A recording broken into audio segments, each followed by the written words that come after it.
is SportsCenter. I'm Christine Lisi. Sam Darnold's won the backup quarterback competition in San Francisco over Trey Lance. Darnold will back up starter Brock Purdy. Lance's future unclear. According to Chiefs coach Andy Reid, there's been no communication with star defensive tackle Chris Jones, who continues his holdout. Also said whatever happens, happens. The game goes on. He did add that Jones is a vital part of the organization. Jones hinting on social media he is willing to continue the holdout until Week 8 because he can afford it. Canty and Carlin co-host Chris Canty. This guy is one of the best defensive tackles in the National Football League. I mean, he's the only guy on the Chiefs defense that opposing offensive coordinators have to circle and say, we got to have a plan to deal with this dude. If you take Chris Jones off of that defense, they are mediocre at best. Chris Canty on Greeny. Baseball, Cubs, Tigers tied at 4, top 8. Chicago's 3.5 back of NL Central leading Milwaukee. Brewers trailed the Twins 5-3, top 6. Mariners winners of 8 in a row, down 3-0 to the White Sox, bottom 6. Seattle 1 game out of the AL West lead, holds the final AL wildcard spot. Do you own or rent your home? Sure you do.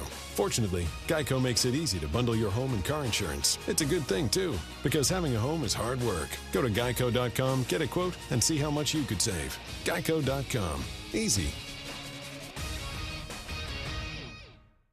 Matt Moscona. I'm very important. After further review. Say it one more time. After further review with Matt Moscona. And here we go. Live from the Mercedes-Benz of Baton Rouge Studios. Let's ride!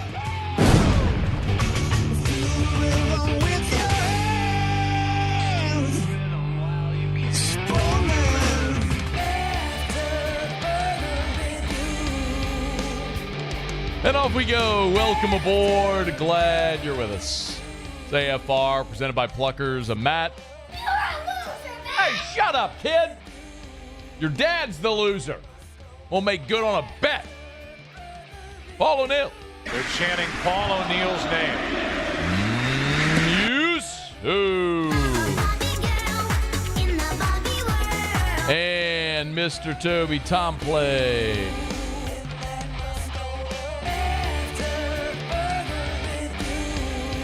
All right, we're here. Glad you are as well. Get out there and make it a good one. Oh, by the way, it's a hump day.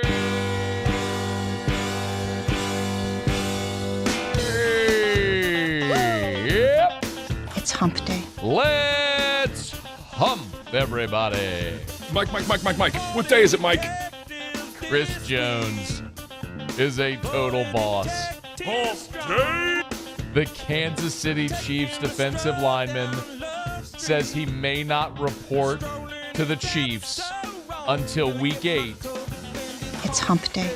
Because, and I quote, I can afford it. Mike. What day is it, Mike? I can miss 8 game checks. Hump day. And pay all the fines. It's hump day. Because I can afford it. Mike. What day is it, Mike? What a G. Hump day. Tua channeling his inner Will Smith. It's hump day. Brian Kelly updating injuries. Mike. What day is it, Mike? Jeff Duncan later this hour. Hump day. We're headed to Aggie Land next hour. It's hump day. Muse will flame out on Pluckers Trivia. Mike. What day is it, Mike? It's a Whiskey Wednesday. Hump day. All right, we got a ton to do. Let's get going. We're glad to have you aboard with us here on a Hump Day edition of AFR. Let us begin today as we do every single day. It's time to pop the top on another edition of AFR with Bud Light. Drink easy. All right, Brian Kelly met with reporters in Baton Rouge after practice on Tuesday. He updated some injuries, a lot of different stuff. But let's begin, if we could. Here was BK kind of laying out the timeline for the next couple of weeks as LSU builds their prep toward the Florida State opener down in Orlando. Today and tomorrow we'll do a little bit of Florida State, but we're not, fully into a Florida State practice. I'd say Thursday, Friday, Saturday.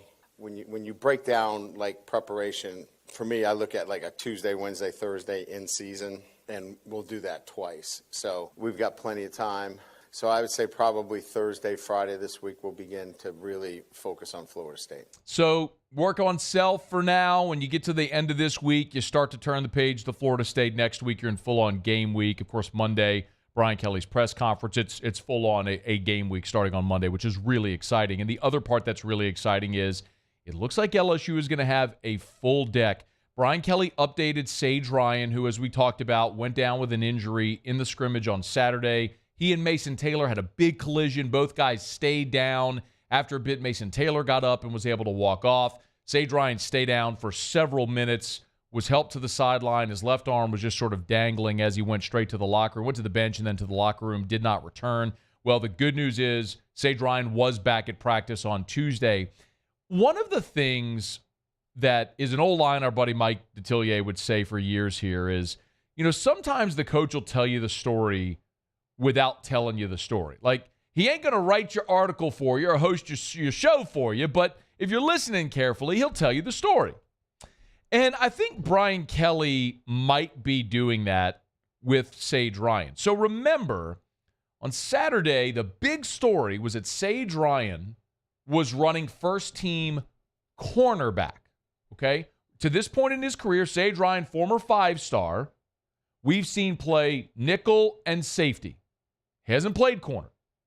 Now here you are, the last big scrimmage before your season opener, and you're running a new guy at first-team corner who hasn't done it at this level yet.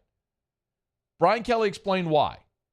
He has elite speed. I mean, he's a guy that can run in the high 21 range, so he's got the skill to have the kind of speed to play out there. The second thing, experience. And at that cornerback position, that's the one area that we're calling for experience. And I think the third is he's a pretty smart football player, so he puts himself in a pretty good position. One thing that we really are concerned about is making sure that we tackle the football. Sage has been a really steady tackler for us. So he brings a lot of those traits to that position and gives us flexibility.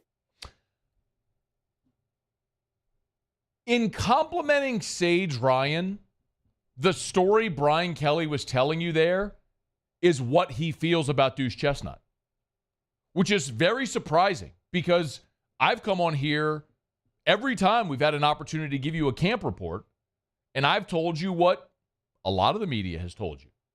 Deuce Chestnut's look pretty good. He and Zy Alexander have been clear-cut your best guys out there.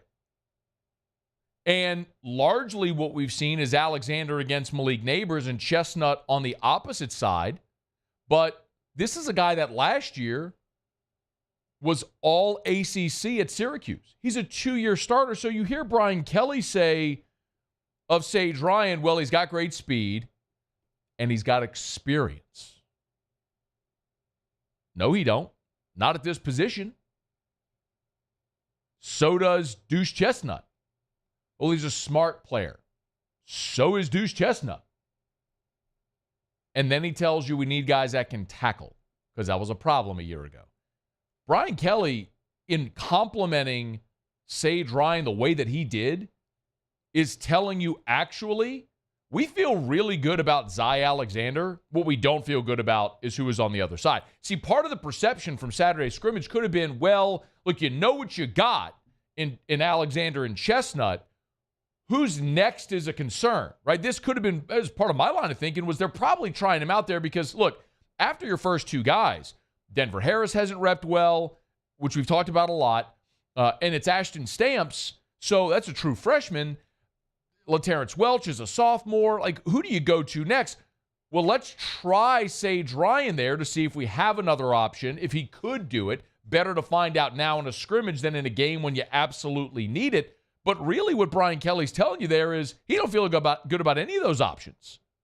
That's what he's saying in that story, in that answer. And sometimes, I know I've had this conversation a lot about why Brian Kelly has given us so much access. And the answer truly is most of us don't know what we're looking at anyway. It's not to say we can't tell, like, who's running or blocking or, who makes a catch or drops a pass. But what we don't know is what's your assignment?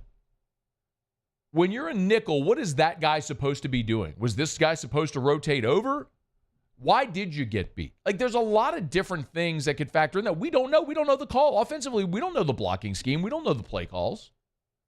So in some respects, we know who's there, who's not there, who caught the ball, who didn't catch the ball. Did this guy make a nice throw, who's running with the ones or the twos? But some of the nuance we missed. By the way, Kelly spoke about that with respect to Caleb Jackson as well. So if you were at that scrimmage on Saturday and you watched Caleb Jackson bowling ball his way for a 9-yard run on a power, kick it outside for an 18-yard touchdown run where he broke a tackle and had a massive collision around the goal line, saw him take a bubble screen 75 yards where he sidestepped a dude, broke 3 tackles, and outran the rest of the defense, you're looking at that going, Christ, look at this kid, a freshman. Look how incredible he is. You got to get him on the field. Here's what Brian Kelly said on Tuesday about Caleb Jackson's performance Saturday.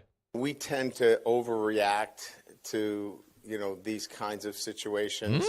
Was that a product of bad tackling, or was that great running, right? Maybe it's a little bit of both. Now, let's not take anything away from the kid. He's done a really good job. But there are other facets that he's going to have to continue to work on. We are really excited about his future here, but there's clearly more work to be done. Clearly more work to be done. I mean, the guy, look, and he was going against the second-team defense, and Parrish Shand, if you watch the 18-yard touchdown run, Parrish Shand is playing the left end, crashes down, gets his hand on and missed the tackle, another missed tackle in the backfield, and then a big collision around the goal line. So Brian Kelly said, yeah, look, great run, but got a problem with the defense as well. So there's always two sides to the coin, and Brian Kelly's telling you that there. Look, the great news is Brian Kelly also said Josh Williams, Logan Diggs, Armani Goodwin were all back. You had all 8 running backs at practice on Tuesday. So you have your full complement.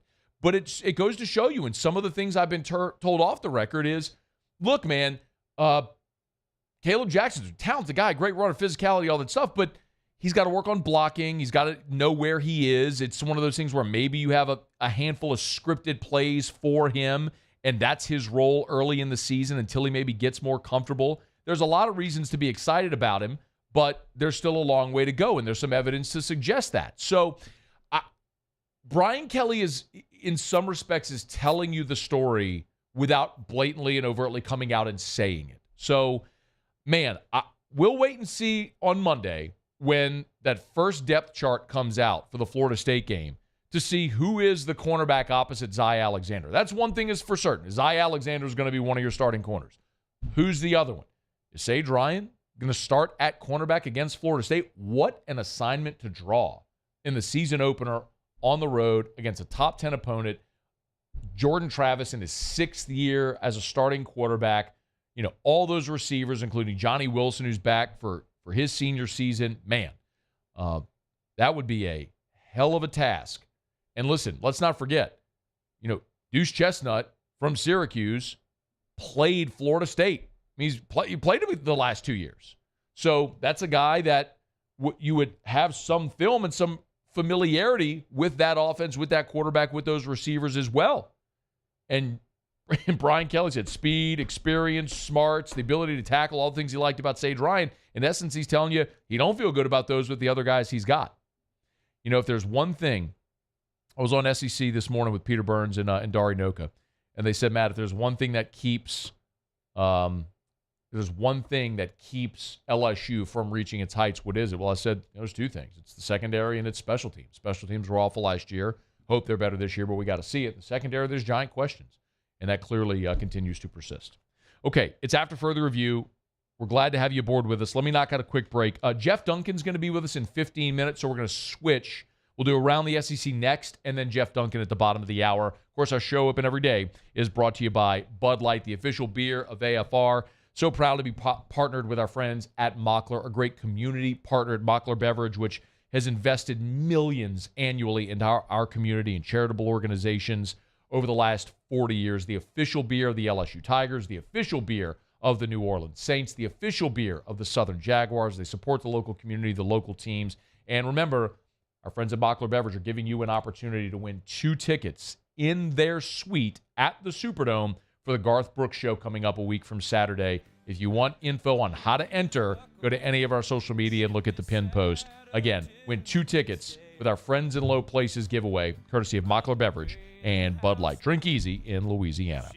Okay, it's after further review. We'll knock out a quick break and go around the SEC, and then Jeff Duncan talking some Saints in 15 minutes. Stay here. AFR. AFR is brought to you by ProCharge EV, ProChargeEV.com. I am talking to every single business owner, anyone that owns a commercial property, manages a commercial property. The reality is, when you look at electric vehicles, I was driving down I-10 on my way into work today, past 3 EVs on my way into work. Look around. You'll see them all over, all different makes as well, from all different manufacturers. Demand is increasing. Manufacturers can't keep up with demand. You're seeing more on the road, which means EV drivers need a place to charge their vehicles.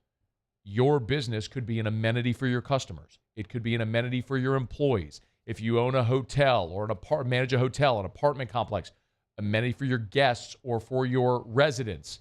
Learn more at ProChargeEV.com. Let them explain what grant money might be available to you as well. They're local right here in Baton Rouge. It's ProCharge EV. Online, ProChargeEV.com.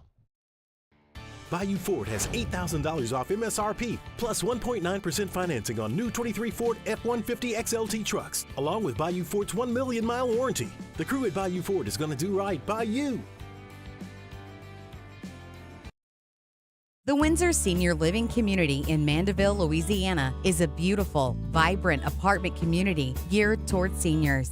They are nestled right in the heart of Mandeville, where seniors live a more carefree lifestyle in spacious apartments with the peace of mind that comes from having a little extra help. Call the Windsor at 985-624-8040 to schedule a lunch and tour. Come see how the Windsor can be your passport to peace of mind. When is a taco more than just a taco? When it's Government Taco. Voted best tacos 3 years in a row by 225 Magazine, Government Taco puts the most delicious spin on tacos the capital area has ever seen. With creative combinations like the Magna Carrot, the Filibuster, or the Steak of the Union. Plus perfect tortilla chips paired with the best salsa and queso you've ever had. And happy hour every day from 3 to 6 p.m. and all day on Thursday. Government Taco, 5621 Government Street. There it is, the extra mile, on the border of expected and extraordinary for those willing to go further, like vans customized for work or play, with safety and tech to keep you connected, supported by a 5-star sales, service, and finance team, and backed by the 1-star you know. So go the extra mile. It's never crowded, because so few have what it takes to go there. Mercedes-Benz Vans. Gulf Coast Office Products is a nationally recognized Savin office equipment dealer based right here in Louisiana. Over 100 employees strong, Gulf Coast has the boots on the ground to support all vertical markets, from education, engineering, legal, and finance. With the latest in office technology, from desktop to production segment units, Gulf Coast and Savin have the perfect fit for you. Call 225-756-2644. That's 756-2644 for Gulf Coast Office Products. I've been doing business with Luba for 25 years. They're dependable, trustworthy. It's just the attention to detail with our clients. Our folks have years and years of experience. They're highly trained professionals, but many companies have that asset. What I'd like to think makes Luba a bit different is that we use those talents in a way that truly is dedicated to serving the needs of the folks who depend on us. Gulf Coast Bank and Trust is giving our customers the power to bank anywhere, anytime during this challenging event. And we're right there with you. Our mobile bank.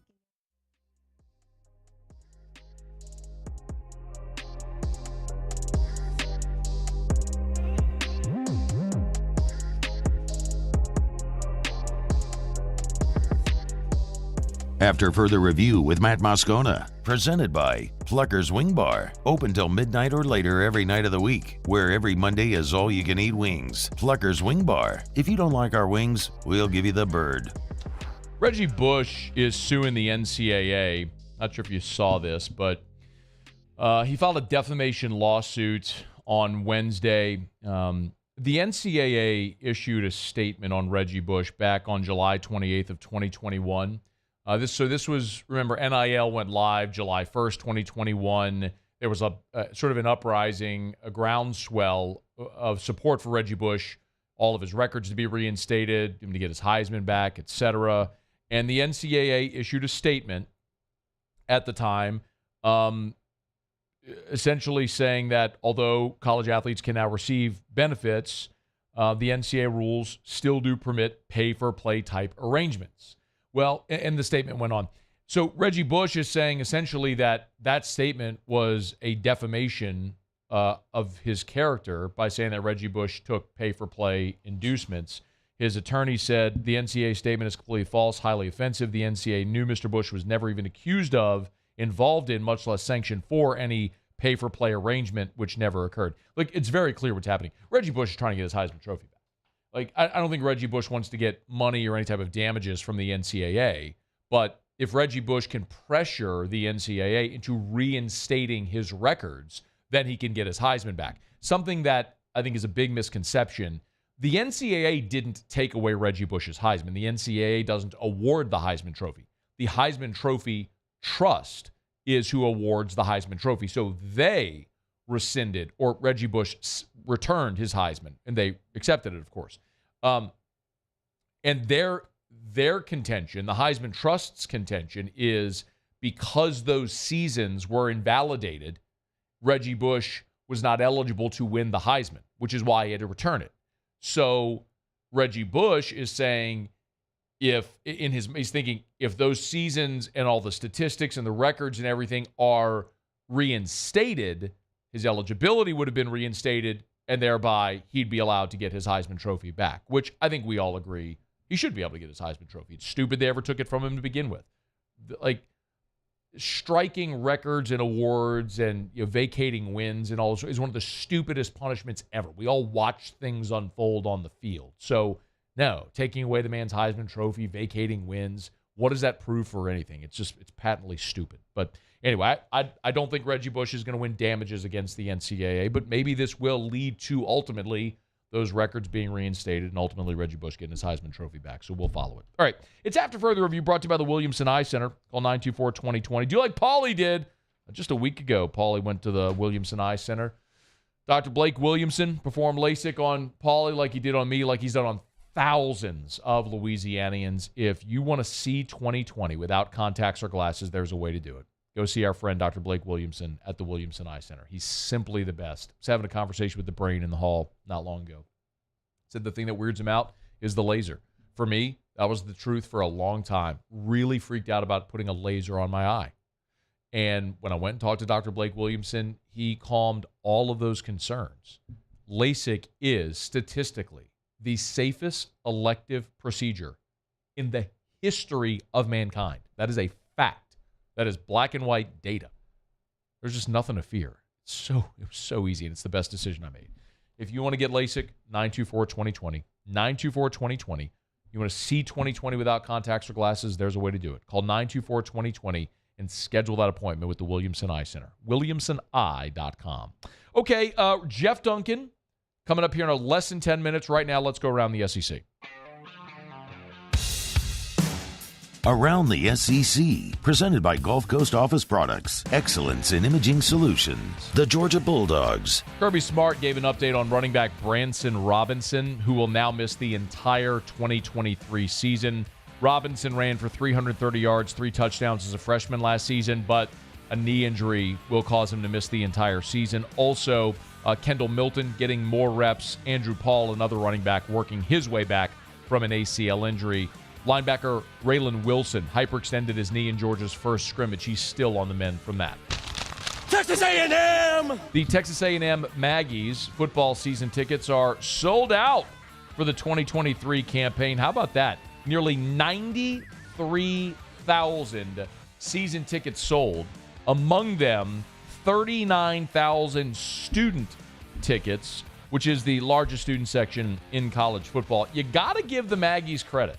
I mean, coming off a 5-7 football team to sell 93,000 season tickets is pretty impressive to go watch a bad football team. The Kentucky Wildcats. Mississippi State, my bad. Mississippi State. The Mississippi State Bulldogs. Sorry, my bad. State also sold out its allotment of more than 40,000 season tickets. State's coming off its first 9-win season since 2017. And, of course, the Zach Arnett era getting underway. They are expecting to have single-game sellouts against LSU, Alabama, and Ole Miss as well. This is the highest total of new season tickets purchased since 2015. Tennessee. The Tennessee Volunteers. And how about this? The Tommy Bowl. No more. Well, kind of. Tennessee's agreed to a 10-year, $20 million naming rights deal to add Food City Center to Thompson Bowling Arena. So it'll now be called Thompson Bowling Arena at Food City Center. Food City Center is a grocery chain that's been a sponsor of Tennessee Athletics since 1997. They're based out of Virginia. The Tommy Bowl opened in 1987. It's named after B. Ray Thompson Sr., who donated $5 million back in 1982 toward the construction, and former Tennessee President Dr. Edward J. Bowling, hence Thompson Bowling Arena. Again, a 10-year, $20 million deal. The Tommy Bowl at Food City Center. Or Food City Center at the Tommy Bowl. Whatever. Okay, there you have it. That is Around the SEC. Presented by Gulf Coast Office Products. Shout out to our guy Trey Beal and our friends at Gulf Coast Office Products, the official office equipment provider of the LSU Tigers, the New Orleans Saints, New Orleans Pelicans, ULL Rage Cajuns, and now the Baton Rouge Zydeco. That's right, the minor league hockey team that's coming to BR. Gulf Coast Office Products supporting them as well. They always support the home teams. It's Gulf Coast Office Products, a national leader among Savin dealers. It's pretty incredible. You go to the offices there at Gulf Coast Office Products, see all the national awards that they've won because of the amount of product they move, the customer service they provide, but they will proudly service all makes and models. It's Gulf Coast Office Products, GCOPnet.com. All right, y'all, it is After Further Review. Glad to have you hanging out with us here.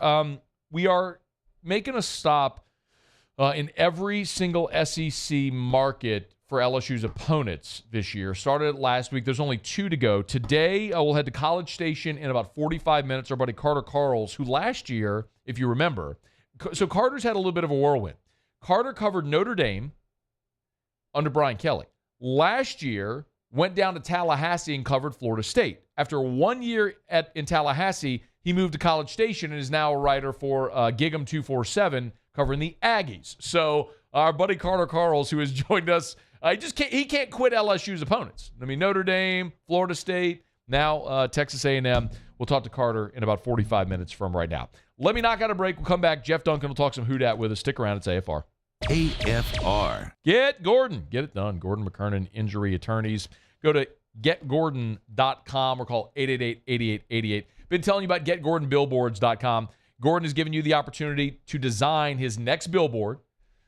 And in the process, if your artwork wins, your design wins, you can win up to $2,000 in prizes. By the way, there's like 5 different winners. So it's not like just one winner gets all. So there's plenty of people that'll have an opportunity to win prizes, courtesy Gordon McKernan Injury Attorney. So go to getgordonbillboards.com, getgordonbillboards.com. There is a kids division as well. So tell your kiddos if they want to design a Gordon billboard, they can do it as well in a separate entry. And listen, if you've been injured in an accident and it's not your fault, do what injured people in our state have done for more than 30 years. Call 888-8888, 888-8888, or go to getgordon.com, getgordon.com for Gordon McKernan Injury Attorneys. Of course, great members of the G team as well. Get Gordon. Get it done. There it is, the extra mile, on the border of expected and extraordinary, for those willing to go further, like vans customized for work or play, with safety and tech to keep you connected, supported by a 5-star sales, service, and finance team, and backed by the 1-star you know. So go the extra mile. It's never crowded, because so few have what it takes to go there. Mercedes-Benz Vans. Hi, I'm Brandon Landry, founder and CEO of Walker. Hi, my name is Dr. Craig Green. This is Ryan Terrio with HUDCORoofing.com. Hey, it's Matt Moscona. No matter how big your commercial roofing job, HUDCO can help. My patients come to me because they trust that I can get the job done at a high level. Ryan Terrio and Richard Tilley have the same level of trust when it comes to roofing. If you have a roofing issue, call Hudco Roofing. Give us a call, 364-1007, and we'll come to your house and give you a free inspection. Make this summer your backyard party year with Chris's Specialty Foods. Wings, burgers, brisket, steak, and boudin, plus great Cajun side dishes. We do all the prep, and you enjoy laughing with friends and family. Chris's Specialty Foods, Millerville, New Orleans, Prairieville, and Frisco. Everybody loves Chris's authentic Cajun meat.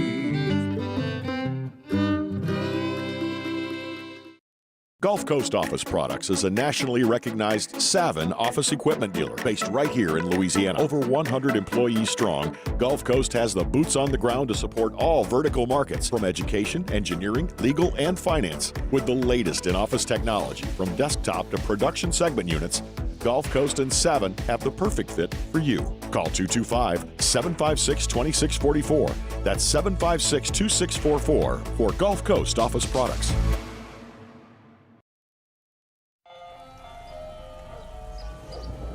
Hey there, little buddy.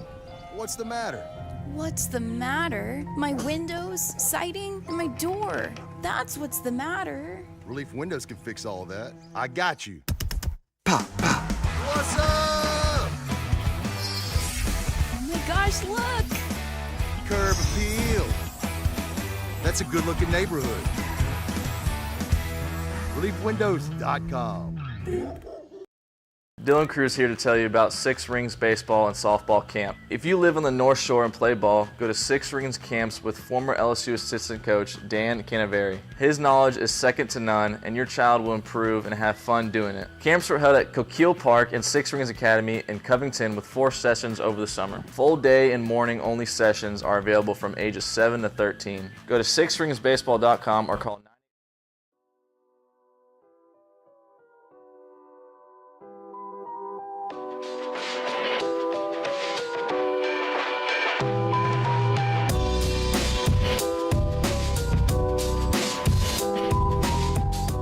After further review with Matt Moscona, presented by Plucker's Wing Bar, open till midnight or later every night of the week, where every Monday is all-you-can-eat wings. Plucker's Wing Bar. If you don't like our wings, we'll give you the bird. Saints are back on the practice field on Wednesday. Our buddy Jeff Duncan, NOLA.com, the Times Picayune, good enough to join us, talk a little Whodat. Jeff, always appreciate it, man. How are you? Doing good, Matt. Not quite as temperate and climate here as we had out California, but we'll make it work. We choose to live here, brother. We love it, but we choose it. And every time you go and you come back, you're like, we choose it. We choose it. We choose it. Hey, let me ask you about the weird Jimmy Graham situation. Just the off the field stuff, and then obviously just his opportunity on the field. Just take it and I mean, you covered Jimmy when he was here the first time. Just take it and go. What do you make of it? Well, it's certainly an unusual story. I mean, I don't think we know the whole story yet. Obviously, Jimmy Graham returned to practice today. He looked great at practice, by the way, but not available to the media, which is no surprise. At some point, he's going to have to face the music and talk about it, I'm sure. But I've heard he's very embarrassed and ashamed. So I think the phrase shook up is what I've heard from a few sources. So at some point, I guess we'll get to the bottom of it. But it's certainly concerning. The people I talked to with the Saints say it was something totally, out. Nothing in their background checks on him had ever come up with any kind of incident medically or, off the field in any way. So their main concern was for his health, first and foremost. And I think there's still some questions that need to be answered about, how this fits into his football playing career. And does it? Is it safe for him to play? So far we haven't gotten a lot of answers, to be honest with you. Do you think that Jimmy Graham, if he's healthy and everything, is he a roster lock, Jeff? Yeah, I think so. Okay. This is what I'd say. I don't know that, but I think knowing him and Jimmy Sexton as his agent is a very strong relationship with Mickey Loomis. I don't think he would even come to camp if he wasn't going to make the team. Okay. I don't think they gave him a promise, but these things are done behind closed doors, and I think somehow he got pretty much some kind of commitment that he was going to be on this roster. I don't think he came here to try out, put it that way. And look, he's looked good. I mean, this is something interesting, Matt. I mean, I've heard that, he told us he's down around 250. He played at 280 when he was with the Bears. He's much lighter, and I think, look, as we all age, right? You want to take the pounds off, and that should help him with his bulky knees and things. He told me he's in the best shape of his life, doing a ton of cycling off the field. It's kind of changed his life, he said. So I think he's still going to be a role player on this team. He's not going to be a frontline player, but I think there's value to having him on the roster. Take pressure off them joints, brother. I know the feeling, man. Give me some yoga and some Pilates. Give me that low impact stuff. Exactly. That's what he learned. Jeff Duncan is with us. Hey, Jeff, the joint practices with the Texans this week are canceled. What's the most consequential part of that decision, if anything? Well, I think we don't get to see some of the guys that need the reps. They need every rep they can get. So Trevor Penning, for example, the left tackle, I mean, he got a ton of good work going against Khalil Mack, and Joey Bosa out there in L.A. He's going to miss out. He needs every rep he can get. There's a lot of players like that, right? Brian Brzee, they need to work against the real guys. You don't learn anything in a preseason game going against a third string guy that might be, at the grocery checkout in 2 weeks, right? You need to learn what's it going to be like on Sundays, especially for someone like Penning, who's going to be a key player on this team. They need as much work as they can against the ones, and that's what you get in the joint practices. I mean, the coaches will tell you they get way more out of that than they do these preseason games. So it's definitely a loss as far as evaluation is concerned. But I'll be honest with you, Matt, they got so much out of that last week working against the Chargers. I think the coaching staff's probably got a really good bead on who at least 50 of the 53 at this point.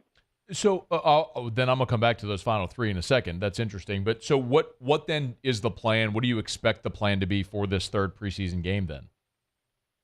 I think they'll hold out the main guys, the Derek Carrs of the world, and it'll be just targeted players that they need to see a little more from. We saw a little of that, right, in the game the other night with Lynn Bowden. They're trying to find out who's going to be the return guy, especially with Rashid Shaheed still out. Rashid Shaheed, is he going to be one of these guys a lot like Deontay Hardy that, you have to kind of monitor and manage the miles on the tread, right? So they need to find if they need a return man, who's it going to be?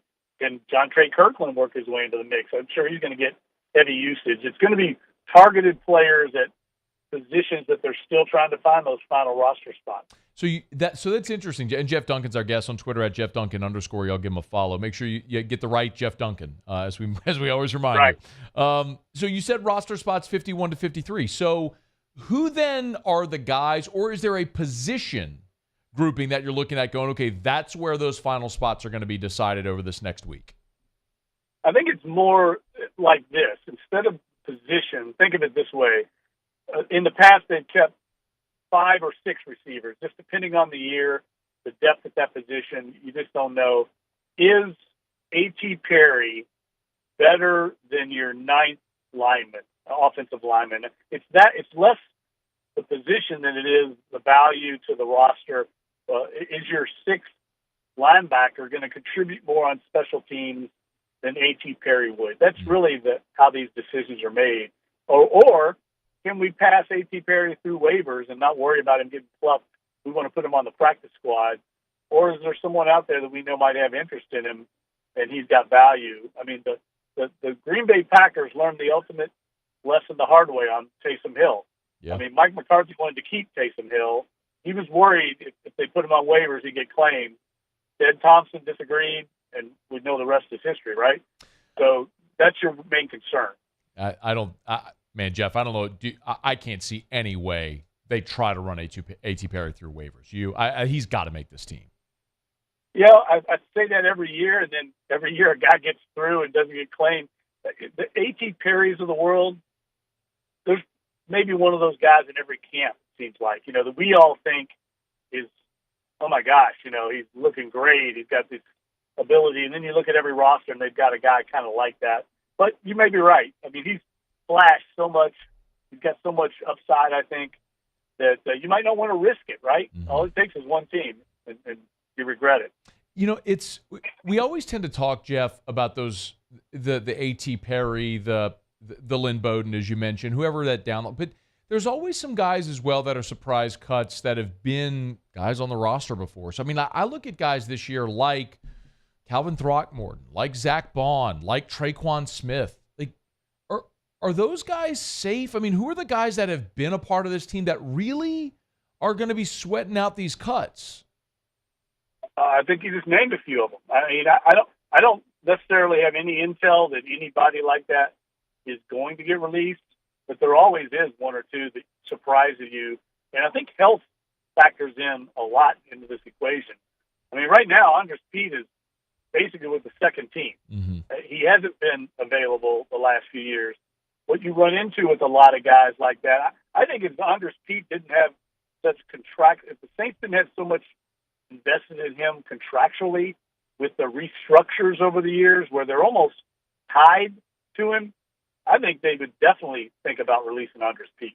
But they're kind of stuck with him. That's the downside, Matt, of all this salary cap gymnastics that's been going on over the years. Everyone tends to let the Saints off the hook. Oh, they're magicians. They get under the cap. Everybody in the league knows how to do these things. There's consequences to it, and some of these are just this. You're stuck with a guy like Andres Pete who's kind of been beaten out for his starting spot. He really doesn't bring a lot of value, but you're stuck with his contract, so you end up with one less roster spot than you'd like to have because of that. So I think someone like him definitely could have been vulnerable, but I think they'll stick with him. Traquan Smith's been hurt again. I think he's vulnerable. And look, you can make this argument. We were talking about this on the sideline today at practice. I don't have any intel on this, so I'm just throwing it out there. But why wouldn't Jameis Winston be vulnerable? Jake Haener's played very well. Derek Carr has shown that he's incredibly durable in his 9-year career. Winston has not had a good camp in any way. He's had a few flash plays in the preseason. But you have the luxury of Taysom Hill on the roster. If you did, heaven forbid, have to replace Carr because of injury, you've got a guy that's proven he's won in the league as a starting quarterback, a veteran, if you don't feel comfortable with Haener. But I think Winston also falls in that same category, Matt.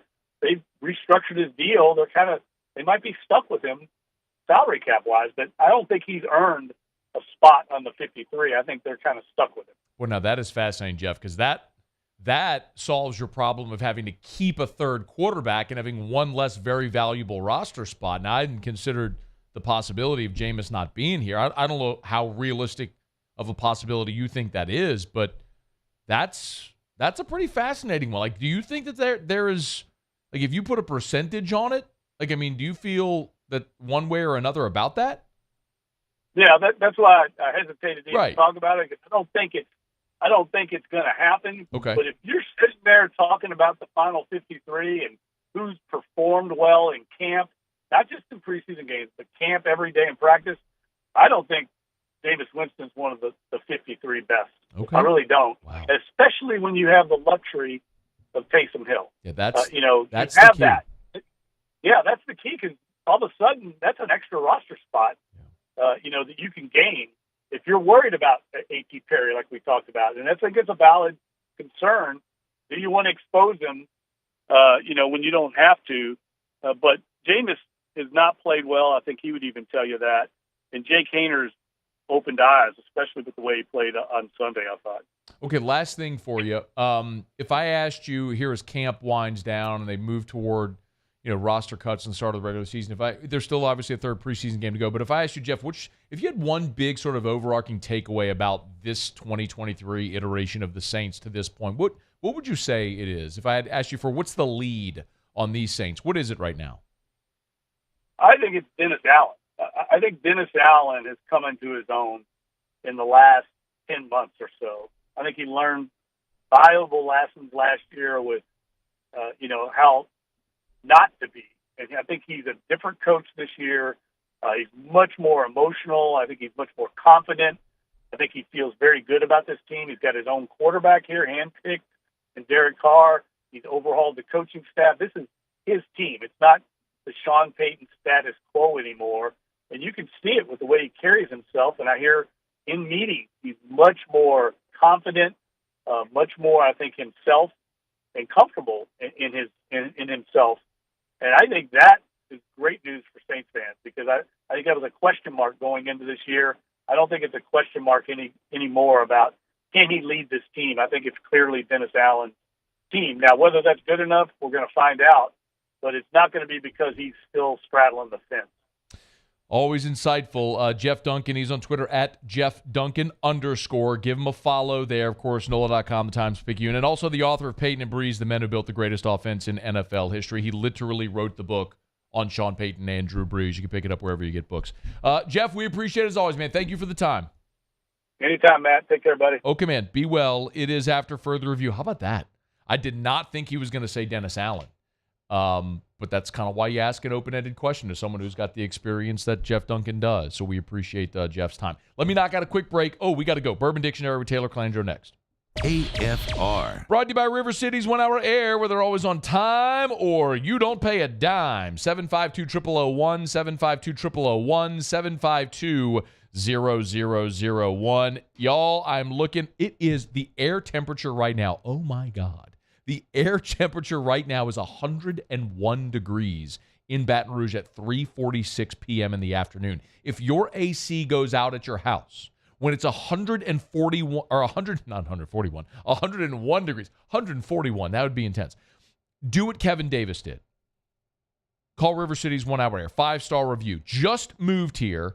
From the initial call through the troubleshooting, the solving the problem, I was treated very well. The issue was resolved. Moving here from Texas, the kind of issue took 2 weeks to resolve. Now got it done the same day with knowledgeable service. River City's 1 Hour Air. Look for the big yellow vans and trucks with the giant clock on the side. 752-0001. Bayou Chrysler Dodge Jeep Ram has $12,000 off MSRP on new 23 Ram 1500 trucks, all with Bayou's 1 million-mile warranty. The crew at Bayou Automotive is going to do right by you. The world's leaders in obesity research, obesity medicine, and obesity science are right here. We're doing something that no one's ever done, or trying to answer a question that no one's ever asked before. Pennington is a real jewel when it comes to research. We are finding the solutions to the world's worst chronic disease, which is obesity. Louisiana needs Pennington Biomedical. When is a taco more than just a taco? When it's Government Taco. Voted best tacos 3 years in a row by 225 Magazine, Government Taco puts the most delicious spin on tacos the capital area has ever seen. With creative combinations like the Magna Carrot, the Filibuster, or the Steak of the Union. Plus perfect tortilla chips paired with the best salsa and queso you've ever had. And happy hour every day from 3 to 6 p.m. and all day on Thursday. Government Taco, 5621 Government Street. There it is, the extra mile, on the border of expected and extraordinary, for those willing to go further, like vans customized for work or play, with safety and tech to keep you connected, supported by a 5-star sales, service, and finance team, and backed by the 1-star you know. So go the extra mile. It's never crowded, because so few have what it takes to go there. Mercedes-Benz Vans.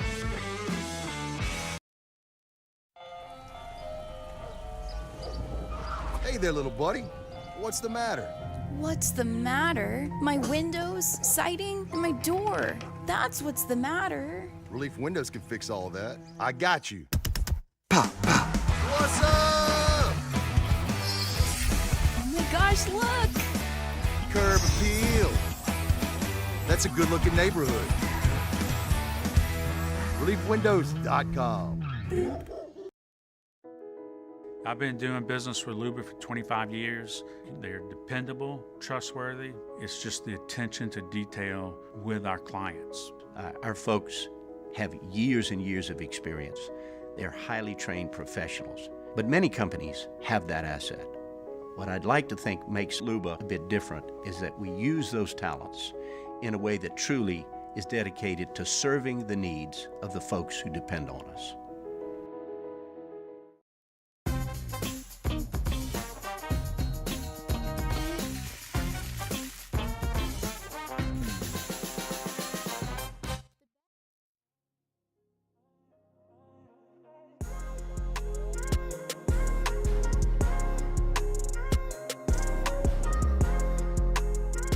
After further review with Matt Moscona, presented by Plucker's Wing Bar, open till midnight or later every night of the week, where every Monday is all-you-can-eat wings. Plucker's Wing Bar. If you don't like our wings, we'll give you the bird.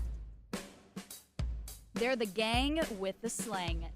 This is Bourbon Dictionary with Matt Moscona and Taylor Calandro. All right, I screwed up and went way long with Jeff, but it was fascinating. Taylor's here. We got about 5 minutes to do the deed. Get your booze questions in for Taylor Calandro. How are you, dude?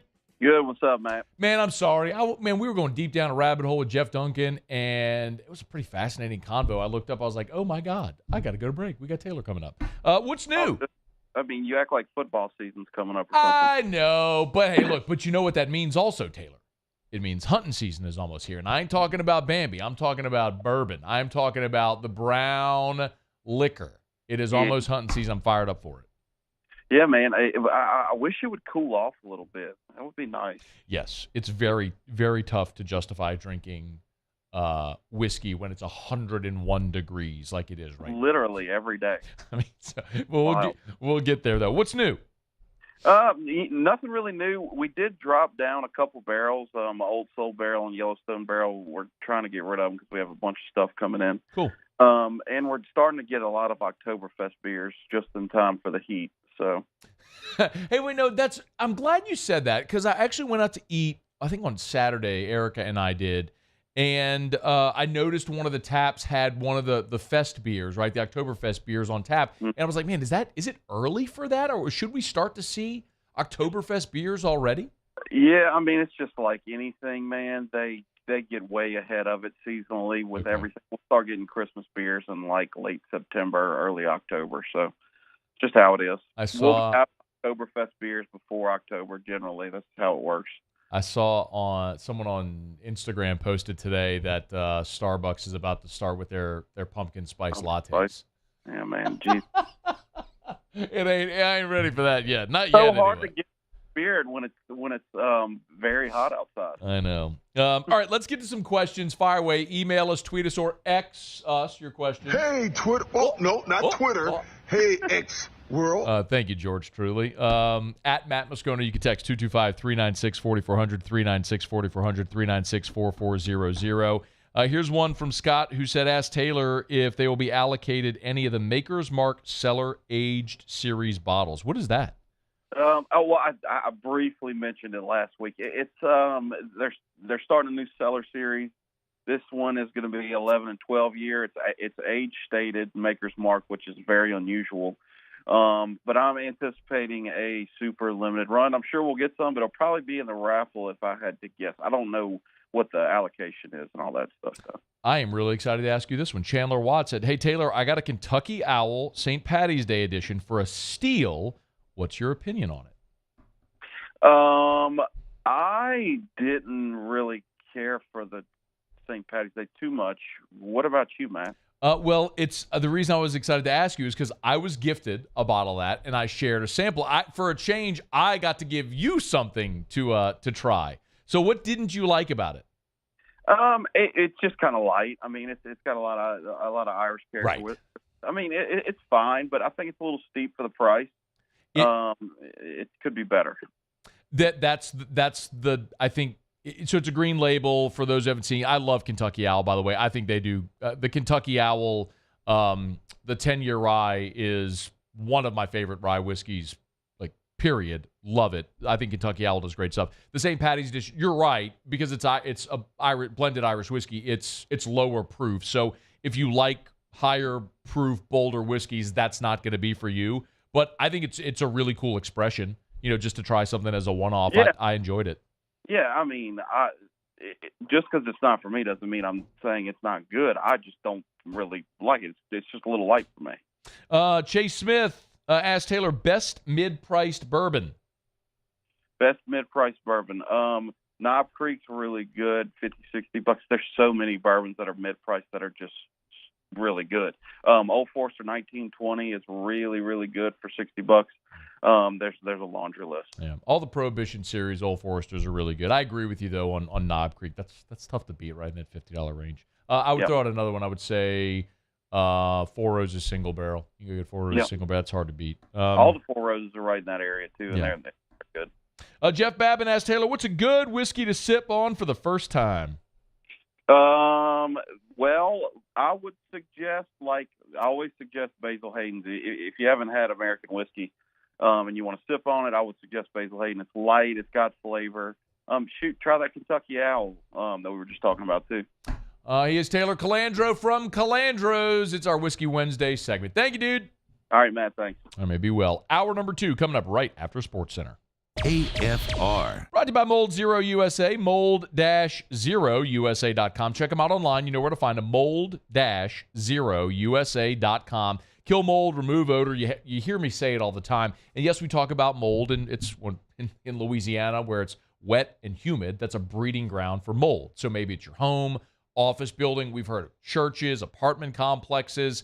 That Mold Zero comes in. It's so easy. They're not cutting sheetrock. They're not pulling out carpet. It's like literally, all right, everybody get out. They come in. They spray their patented non-toxic dry fog. You just close all the doors, let the fog get into every nook and cranny. It kills everything. As soon as the fog dissipates, boom, you go back in. And you don't have to take out plants and furniture. It's easy.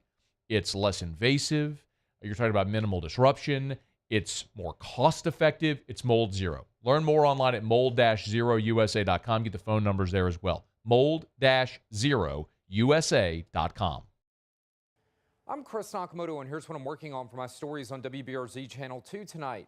Hundreds of wildfires burning across the state in the relentless heat wave. The governor warning of the potential for tragedy. We'll tell you what the state is doing and what concerns they have as this excessive drought continues. I'm Chris Nakamoto from WBRZ. Watch more tonight on WBRZ Channel 2. Officially, it's a fridge full of beer.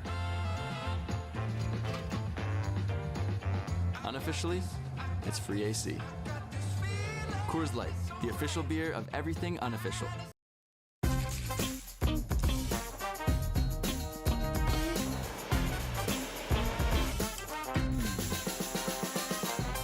The best kept secret in town is out. Discover Tallulah at the Renaissance Hotel on Bluebonnet.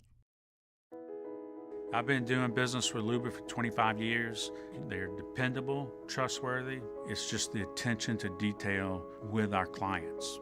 Our folks have years and years of experience. They're highly trained professionals, but many companies have that asset.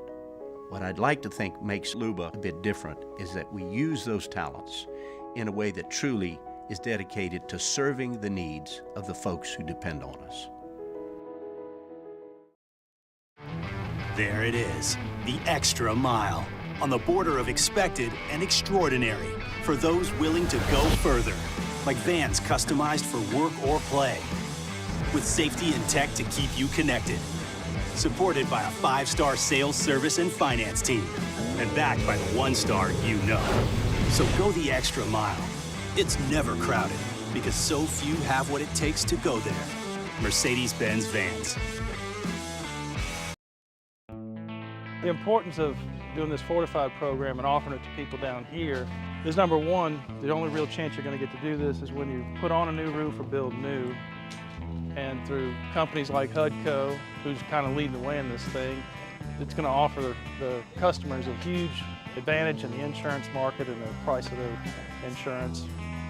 You know, we're not looking to make a fortune off fortifying. We're trying to give you a better product than our competitor at the moment. I'm trying to do something that he can. I'm trying to give you something better. So a lot of these insurance jobs, you're getting a re-roof, you're only paying your deductible. Let's sit down and talk about the fortified and let's see what it does to your insurance premium. You're getting a steal. Yeah. You're getting a brand new roof and a fortified certificate for your deductible, essentially. And I think we're rocking and rolling.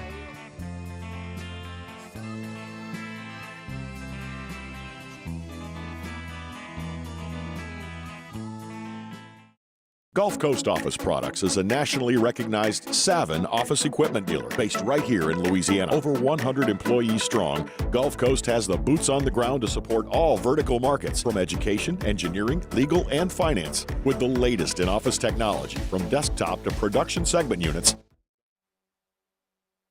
This is SportsCenter. I'm Christine Lisi. 6 teams have inquired about the availability of All-Pro running back Jonathan Taylor. 2 have engaged the Colts with actual trade offers, reports ESPN's Stephen Holder. The Colts have given Taylor a Tuesday deadline to find a suitable trade. Chiefs defensive tackle Chris Jones indicated on social media he's willing to continue his contract holdout until Week 8. Coach Andy Reid said today there's been no communication with Jones. No Jones for 8 weeks would be a big problem for KC. ESPN NFL analyst Dan Orlovsky. It's Kansas City, and I know it's Patrick and Andy Reid. I'm not trying to disrespect them. If they don't have Chris for 8 games, they're going to be fighting to get into the playoffs. And I'm not trying to be disrespectful to them. But it's also disrespectful to every other team in the AFC to think that they can be without their best defensive player for 8 potential games, and it won't have a drastic impact on their football team. Sam Darnold won the 49ers backup quarterback competition over Trey Lance. He'll back up starter Brock Purdy. Lance's future unclear. Baseball, Mariners, winners of 8 straight, leading the White Sox 4-3 top 9. Seattle, a game out of the AL West lead. How would you love a chance to save some money on car insurance? Geico can help. Switch today and see all the ways you could save with great rates and discounts. It's easy. Simply go to geico.com to get a rate quote and get started seeing how much you could save. Matt Moscona. I'm very important. After further review. Say it one more time. After further review with Matt Moscona. And here we go. Live from the Mercedes-Benz of Baton Rouge Studios. Let's ride.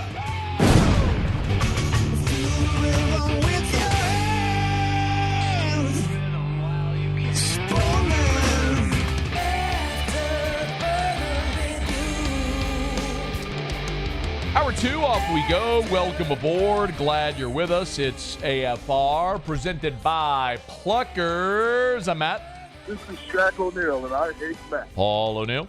They're chanting Paul O'Neal's name.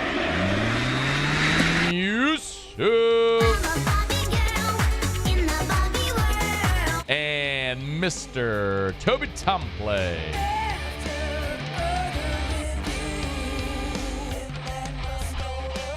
All right, we're here. Glad you are as well. Get out there and make it a good one. We're headed to College Station in 15 minutes. Carter Karels of Gig'em 247 will be with us. We'll check in with the Aggies. Tomorrow, our final stop will be the Missouri Tigers. We ended up flipping those. We're supposed to do Mizzou today. We ended up just flipping them. We're brought to you by Pluckers. And on Monday on the show, when I was doing the Pluckers live read, it was right after Ben Mintz was in studio with us. Of course, for those that don't know, Mintz has worked with us for a while, left here, went to Barstool. We know cancel culture nipped him. Dave Portnoy bought back Barstool and immediately rehired Mincy. So Mincy's back at Barstool and all's well that ends well. But Mincy was in studio. And so the segment ends and we do, you hit the stab, which you hear every day, the AFR stab. We go to break. And usually I do a live read right there. Well, Mincy just pops up and he walks in front of the camera and just parks it right in front of the camera while I'm doing the live read.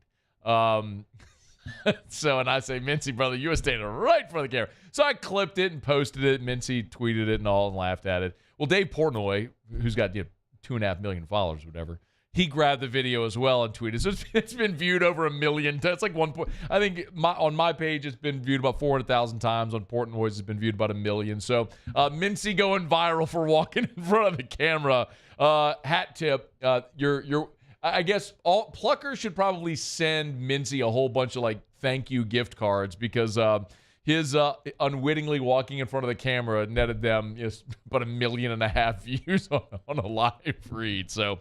Getting their money's worth, as I should say. But we appreciate Mincy for being in. And, of course, we always love telling you about Pluckers. So, all right, college football season's almost here, y'all. Week 0, of course, starts on Saturday. Fired up for that. And, this is the time of year where you start to get all the bowl predictions. So, ESPN, we do this every week during the season. And it's not that it's in any way indicative of what will happen or should happen. It's just interesting to hear people's perspective and if there's any type of consensus of a projection of what could happen. So, the ESPN put out their bowl projections. It's Bonagura and Schleybaugh that do their prediction. And as we learned earlier this week, Mark Schleybaugh, noted LSU homer, Mark Schleybaugh, but does not have LSU in the national championship game.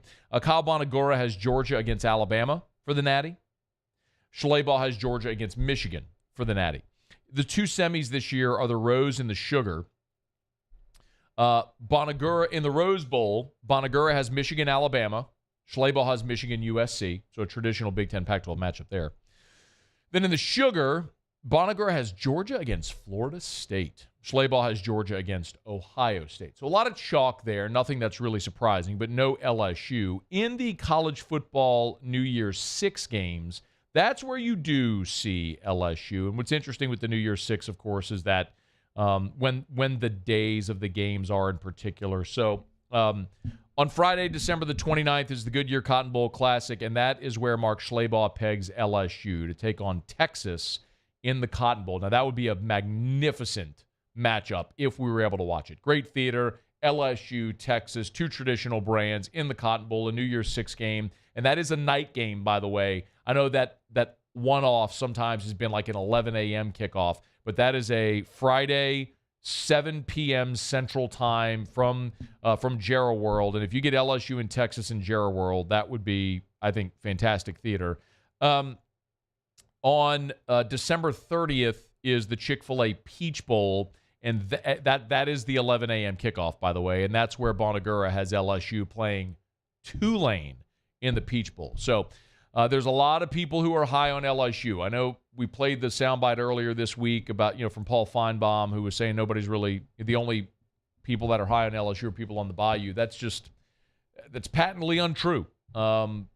Everywhere you look, there's a lot of people that really like LSU. They just maybe don't like them as much as they like Georgia or Alabama, which I can understand that. I mean, Alabama is still Alabama. And if you want to give them respect for what they have been, that's perfectly fine.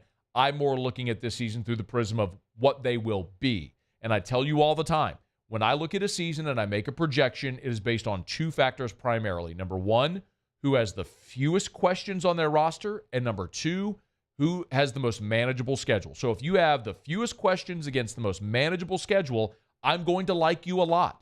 That's why I like LSU. I think they have a very manageable schedule, as we've talked about. You've got Florida, Auburn, and Texas A&M all coming to Baton Rouge. Your road league games are the two Mississippi schools, Missouri, and yes, you have to go to Alabama, but Tennessee rotates on, Tennessee rotates off, Missouri rotates on. I like the schedule. LSU avoids, the only back-to-back consecutive road game stretch where LSU is going to have to play is early in the season when they go with back-to-back road games against Mississippi State and against Ole Miss and against Missouri in back-to-back weeks. So you go Ole Miss, Missouri, and then you're home against Auburn. So you really avoid that treacherous stretch in this schedule. And as we've talked about, LSU returns a ton, and they're really talented and all that stuff. And on the flip side of it, when you look at Alabama, they have very real concerns. They were thin at receiver last year. I don't know that they've supplemented great. Jahmyr Gibbs was a dynamic player. He's in the NFL. And you have no Bryce Young. Bama just hasn't been at the line of scrimmage what they have been. You lose both coordinators. They have a lot of questions. That is why I look at Alabama, and I'm not telling you I think Bama's going 7-5. What I'm telling you is they got a lot of questions, and they got a tough schedule. So, you have to play LSU. You do get LSU and Tennessee at home, but you got to go to Auburn. You got to go to Texas A&M, which is playing tough. They're playing a weird road game down in Tampa against South Florida a week after they play Texas, and that's in week 2. And I don't even know if they'll have quarterback figured out at that point. So they got questions, man. They got real questions. So in any event, that's how the ESPN guys see it right now. It was also interesting to me that the ESPN guys were asked which teams might be ready to crash the New Year's 6. And Kyle Bonagura said Washington, and Schleybaugh said Texas. I've told you before I'm not buying Texas. We have yet to see in his entire career Steve Sarkisian win 10 games, and he has coached them. Washington, Southern Cal, and Texas. And with all those resources, he has never had a 10-win season. Also, Texas has not had a 10-win season, has had one 10-win season since 2009 when they played for the Natty and lost to Alabama. Again, you're going to have to show me, Texas. Like you have earned the lack of benefit of doubt, if that makes sense. So, yes, I'm going to be skeptical of Texas until they prove they can win consistently with this coach, which he has never been able to do in his career. Washington, to me, is interesting because if you remember, a few weeks ago we looked at which team that's in the preseason top 10 is most likely to finish outside of the top 10. Because every year, and this is hard to do, it's hard to peg that because there's a reason a team's in the preseason top 10. You like them, you like their roster, you think they're going to be really good. And so to think a team in the preseason top 10 is going to finish unranked is kind of wild. So, but it happens every year. Happened to A&M last year. A couple of years ago it was Miami. 2020 it was LSU, which starts the season, again, and the caveat is starts the season, preseason top 10, and finishes the season unranked. I would tell you, for me, that answer this year is Washington. And I just look at the Pac-12, and a lot of people have said this, so this isn't a unique thought or anything. I think the Pac-12 certainly can cannibalize itself. And I'm not sure if you saw this, but this is really disappointing news from Washington. I know Michael Penix is back, who led the Power 5 in passing last year, but Cameron Davis, their leading rusher, who was supposed to be their leading rusher this year, he had a lower body injury, which we all are assuming is an ACL, and he's out for the year.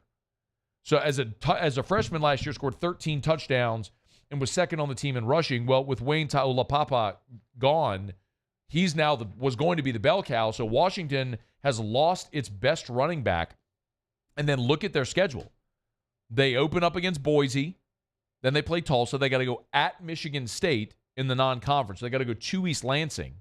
They're home against Cal, at Arizona, which is better. Home against Oregon, home against Arizona State, at Stanford, at USC. Look at how they finish.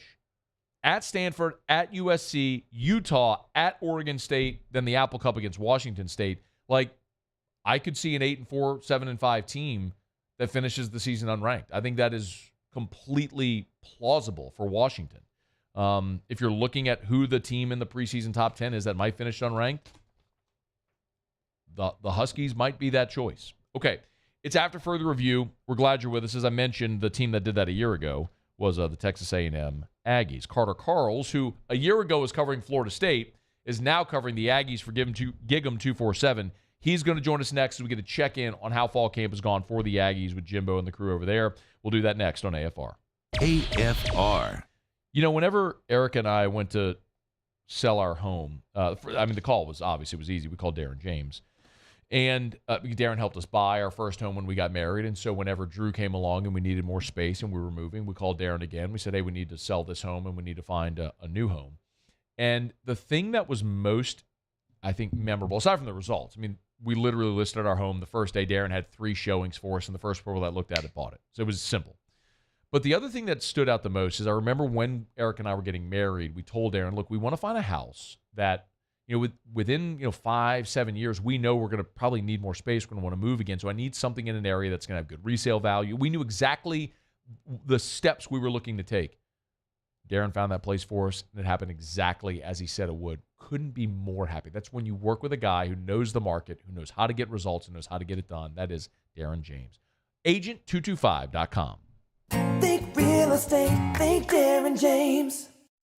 Follow us on Twitter at 1045ESPN to cast your vote in the Citizens Bank and Trust poll of the day. Vote daily inside Off the Bench, live at lunch on Palmer. And after further review, Citizens Bank and Trust brings you the poll of the day via Twitter at 1045ESPN.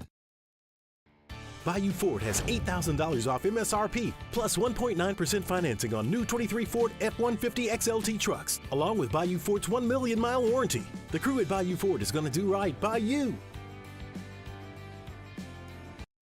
When is a taco more than just a taco? When it's Government Taco. Voted best tacos 3 years in a row by 225 Magazine, Government Taco puts the most delicious spin on tacos the capital area has ever seen. With creative combinations like the Magna Carrot, the Filibuster, or the Steak of the Union. Plus perfect tortilla chips paired with the best salsa and queso you've ever had. And happy hour every day from 3 to 6 p.m. and all day on Thursday. Government Taco, 5621 Government Street. Oh, hey, what's up? It's Big D and Bubba, 100.7 The Tiger Morning Show. We'd love for you to join us every weekday, 4 a.m. till 9 a.m. Yeah, everything you want in a show. Country music. We got laughs. We got celebrity in-studio guests. We just need you. Join us every weekday morning, 4 a.m. to 9 a.m., right where it all started. That's right. Louisiana's country station, 100.7 The Tiger.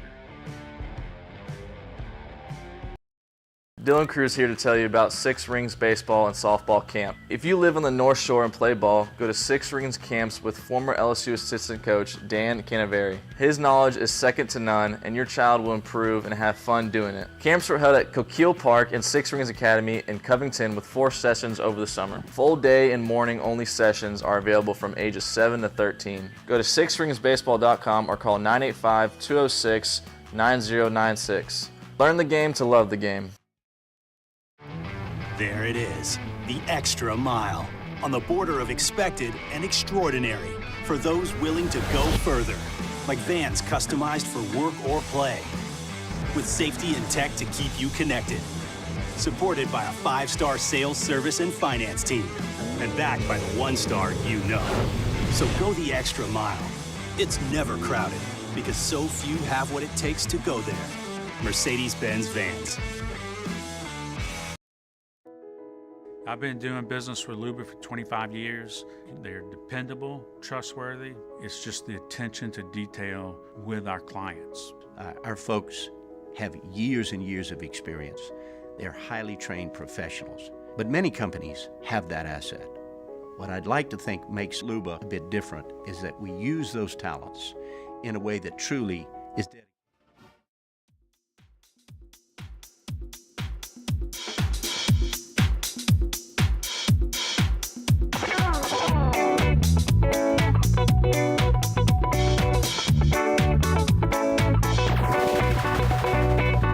After further review with Matt Moscona, presented by Plucker's Wing Bar, open till midnight or later every night of the week, where every Monday is all-you-can-eat wings. Plucker's Wing Bar. If you don't like our wings, we'll give you the bird.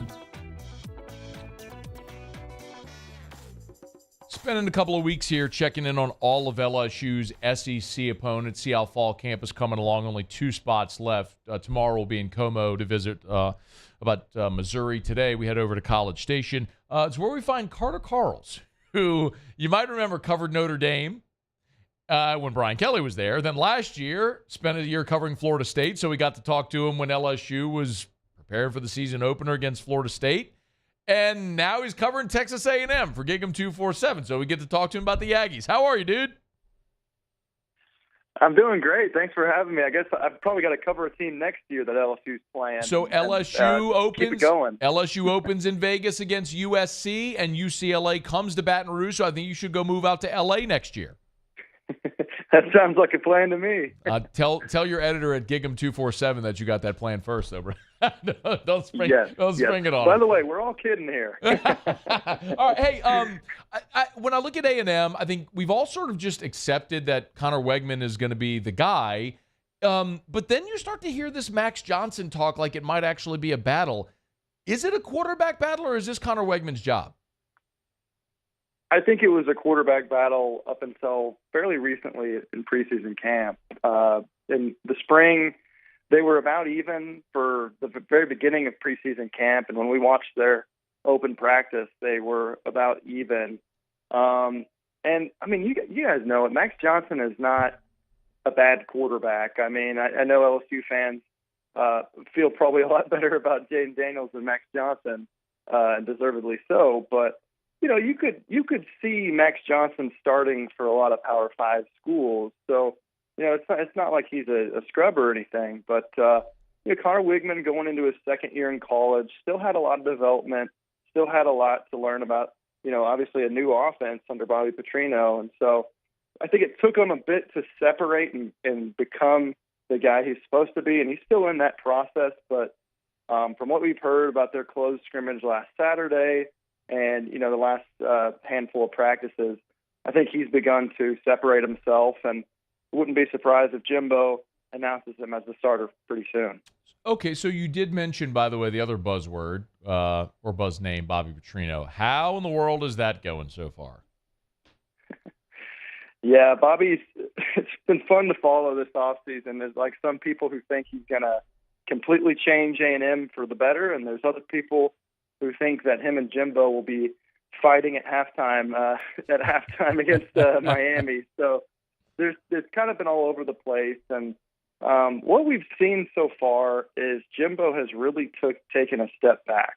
You watch him at practice, he's not really involved as much as he used to be. He's not coaching the players really. He's just kind of sitting back and watching like an analyst might. And it's been Bobby Petrino who's been running the quarterback meetings, who's been coaching up the quarterbacks in practice and kind of running that show. And Bobby Petrino, I think we expect him to be in the box calling plays this season. And so, yeah, by all accounts so far, the players have really liked him. They've responded to him well. The offense has been a lot more aggressive this offseason. But, it's also one of those things where you're also in wait-and-see mode, right? I mean, Jimbo has never done anything like this before. It's been a long time since he's not been a play caller. So definitely want to wait and see before you make any big judgments about it. But what I'd say so far is it's better than expected and not as crazy as a lot of people might think. Yeah, I think it's one of those things, Carter, where let's see the first time they face adversity what happens. Then you'll kind of have your answer. The offense was bad last year. I mean, there's no other way to say it. They were really bad. In what ways are they better? Or at this point, anyway, trending toward being better? Let's say it that way. The thing about the offense last year is pretty much everything that could have gone wrong went wrong. I mean, you think about the quarterback situation. You lose your top two quarterbacks for the year. Your offensive line, you lose Bryce Foster, your center for the year. Trey Zune had 2 injuries that he had surgery on after the season that he played through. Layden Robinson was very banged up. And they lost a couple other offensive linemen to season-ending injuries as well. And they were without multiple receivers for a lot of games. I know Anais Smith had his season-ending injury against Arkansas. So you think about injuries, you think about some youth as well. But really, I think the two things it boils down to is, one, bad quarterback play. I think when Jimbo picked Haynes King as a starter, that was a bit of a surprise to me. I just never really saw it with Haynes, and I know he was kind of the guy who was trending up at that time. But I think once we watched him last season, it was pretty easy to tell that he was not the guy. And then the offensive line play was really bad. And I think part of that is you have a first-year all-line coach and Steve Adazio trying to work things out. You got a lot of injuries. You didn't have a lot of offensive tackle depth on the roster. So they had some guys who were hurt, but they had to play through it because there were no other better options. And so, they go into this offseason and you feel more optimistic in the sense that Connor Wigman, you'd like to think that he can take that next step. And he showed the flashes last season against Ole Miss and against LSU, but still a young guy, right? And so, but I think they feel much better about his supporting cast because you saw Evan Stewart, what he did as a freshman. You saw Moose Muhammad after Anais Smith got hurt start to kind of come to form. And then guys like Noah Thomas have stepped up this offseason. Obviously, you get Anais Smith back too. So I really am optimistic about this offense because when I look at last year, a lot of it was a season from hell. Just everything that could have gone wrong went wrong. And that's not excusing how bad they were. I mean, they were bad, and there was a lot of stuff they needed to address. But I think their surrounding cast is much better this year, and I think their quarterback play, it can't get much worse. No. So that's why I'm pretty optimistic about it. Carter Karels is with us on Twitter at Carter Karels, Karels, Gig'em 247. Coming into camp, what was the biggest question mark? Bobby Petrino stuff aside, I mean, like on-field position group, biggest question coming into camp, and to what degree do you feel like they've answered that so far in camp? I've talked a lot about the offense, so I'll bring up something defensively. One of my biggest questions, I mean, you look at the defense, a lot of people talk about the offense, but the defense last year was almost as disappointing because they had so much talent across the board, but they were one of the worst teams in the country against the run, and they were one of the worst teams in the country in terms of sacks per game. And last time I checked, those are two pretty important components to being a good defense. And you look at DJ Durkin as a defensive coordinator and his track record, and I think it hasn't been since 2015. It might be 2014, but I believe it's 2015 was the last time a defense that he coached ranked in the top 80 in run defense. Wow. Not top 20, top 80. So there has been a long track record of struggling against the run, and that has been kind of the big thing I've been watching for this offseason. And, you know, we talk about injuries and stuff. I mean, they did have a lot of youth, a lot of injuries last year on defense as well. Their best pass rusher, Fadil Diggs, lost them to a season-ending injury. McKinley Jackson, their best run stopper, he suffered a lot of injuries that kept him out of multiple games. And then you had a lot of youth like Walter Nolan and all those guys from the 2022 class. And so based off what we've heard from the scrimmages, they have been much better against the run. I'm still questioning whether they have that ace pass rusher and if they're going to be generating a lot of sacks this year. But they couldn't be much worse against the run. I think they'll be better. I think the jury's still out just how much better they will be. You know, Carter, it's interesting. We're at SEC Media Days, and I've said this several times, but usually when we're there's a team or two that kind of when they're in trouble. Like a year ago, we all knew Auburn was going to be bad, that Brian Harsin was he was a lame duck coach. He was a dead man walking. And everybody knew it. It was weird because this year at Media Days, every single team was optimistic. Every team. Yeah. Which rarely happens. So give me that feeling like for A&M, when you look at the schedule and what they have back, I'm assuming that's the general feeling over there is that this is a bounce back year for A&M. Like, what is the vibe check in College Station right now?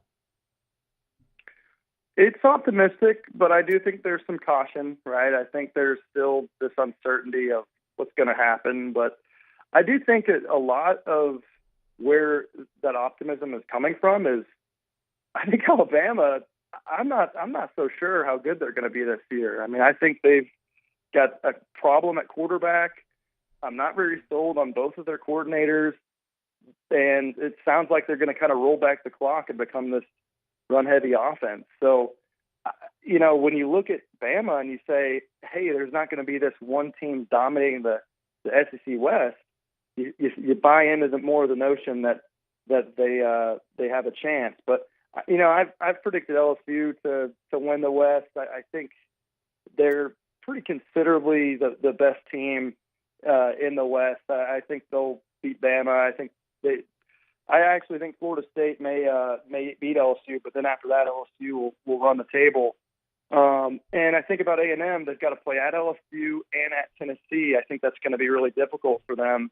But I think A&M fans look at a lot of these other games and they say, man, yes, it was 5-7 last year, but some of these games were really close.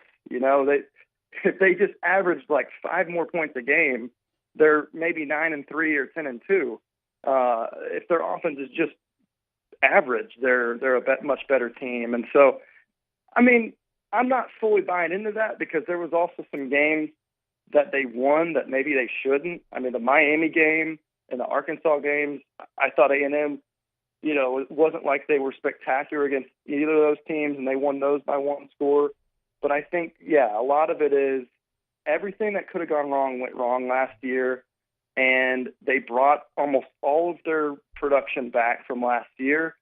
And if they're just a little bit better, they can turn these one-score losses into wins. He is Carter Karels on Twitter at Carter Karels. Y'all give him a follow. Again, it's Karels on the last name, Gig'em247. Hey, man, great to catch up. Hoping for less drama this year with LSU and Florida State in the opener. Hopefully LSU just boat races them. But anyway, we'll talk to you, I'm sure, as the season goes along. We'll talk soon. Thanks, man. Yes, sir, man. Appreciate it. All right, bud. Be well. It's After Further Review. We're glad you're with us. Brought to you by South Point Volkswagen. SouthPointVW.com. New and certified pre-owned in Baton Rouge and online at SouthPointVW.com. SouthPointVW.com. Check out the Atlas Crossport. You've heard me talk for years about the Atlas, which is their full-size family SUV, and a lot of people need that. You need the 3-row, 7-seater family SUV that's affordable and safe and luxurious and all that stuff.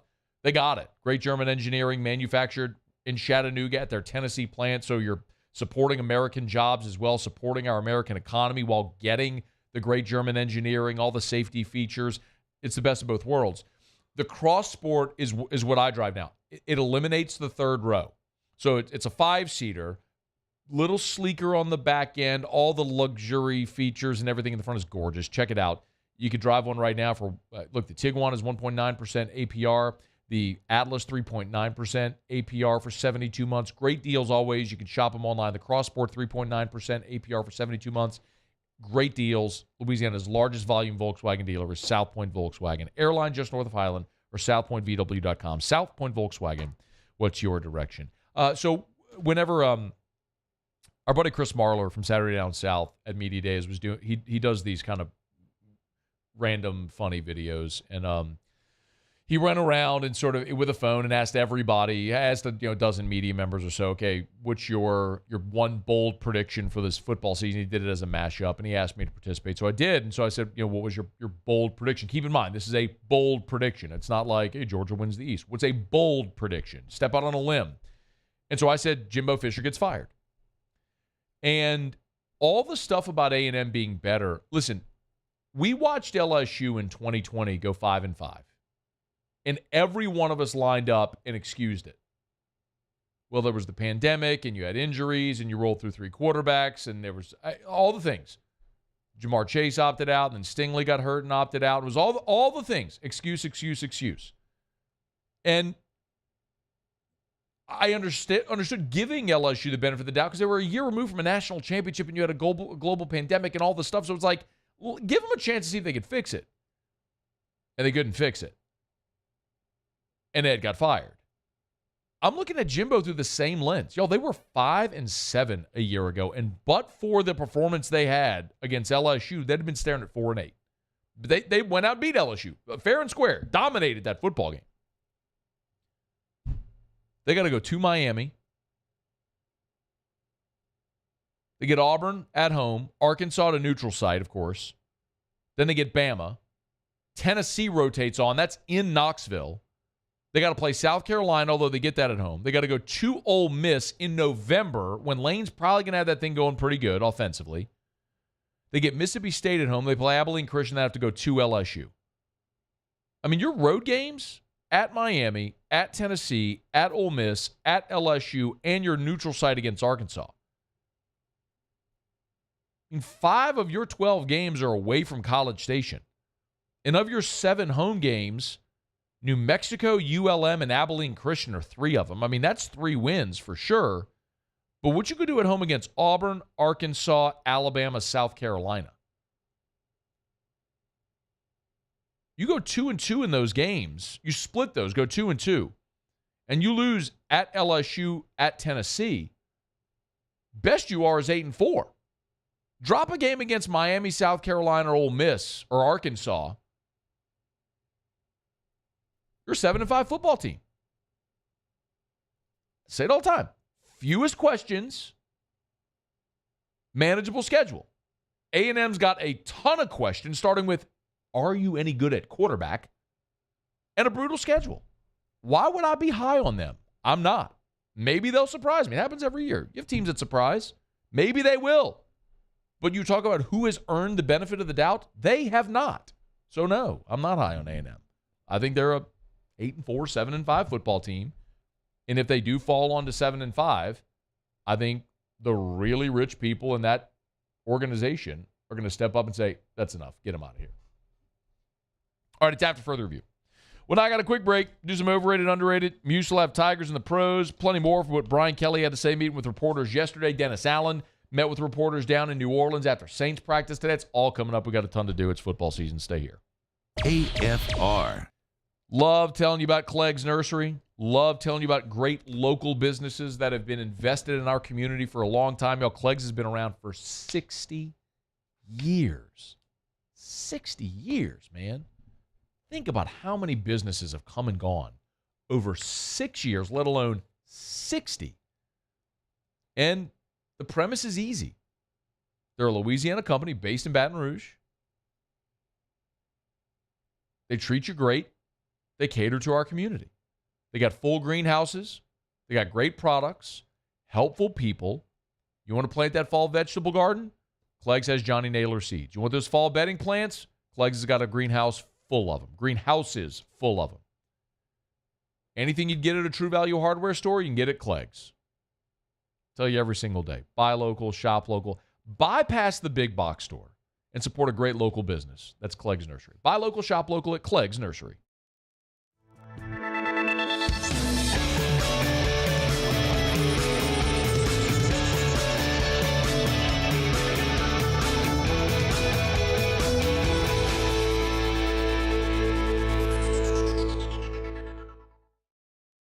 Gulf Coast Bank and Trust is giving our customers the power to bank anywhere, anytime during this challenging event. And we're right there with you. Our mobile banking app is a smart way to manage your money and time. Gulf Coast Bank and Trust, the bank that cares about you.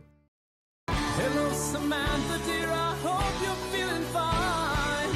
And it won't be long until I'm with you all the time. But until then, I spend my money up right down on my last dime. Come on, in Baton Rouge.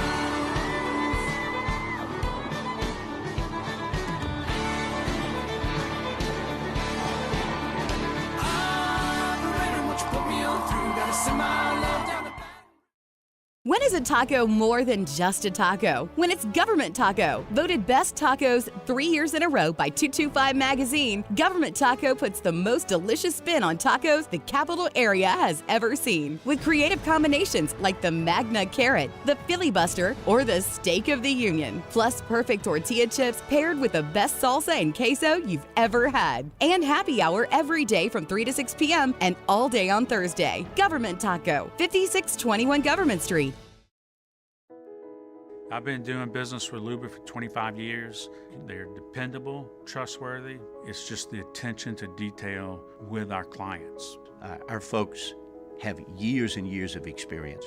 They're highly trained professionals, but many companies have that asset. What I'd like to think makes Luba a bit different is that we use those talents in a way that truly is dedicated to serving the needs of the folks who depend on us. Gulf Coast Office Products is a nationally recognized Savin office equipment dealer based right here in Louisiana. Over 100 employees strong, Gulf Coast has the boots on the ground to support all vertical markets, from education, engineering, legal, and finance. With the latest in office technology, from desktop to production segment units, Gulf Coast and Savin have the perfect fit for you. Call 225-756-2644. That's 756-2644 for Gulf Coast Office Products.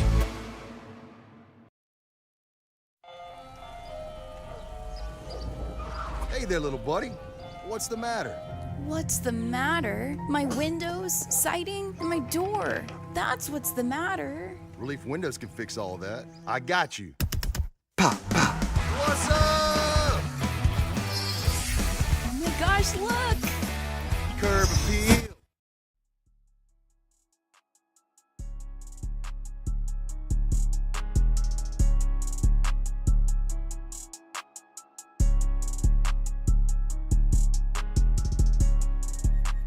After further review with Matt Moscona, presented by Plucker's Wing Bar, open till midnight or later every night of the week, where every Monday is all-you-can-eat wings. Plucker's Wing Bar. If you don't like our wings, we'll give you the bird.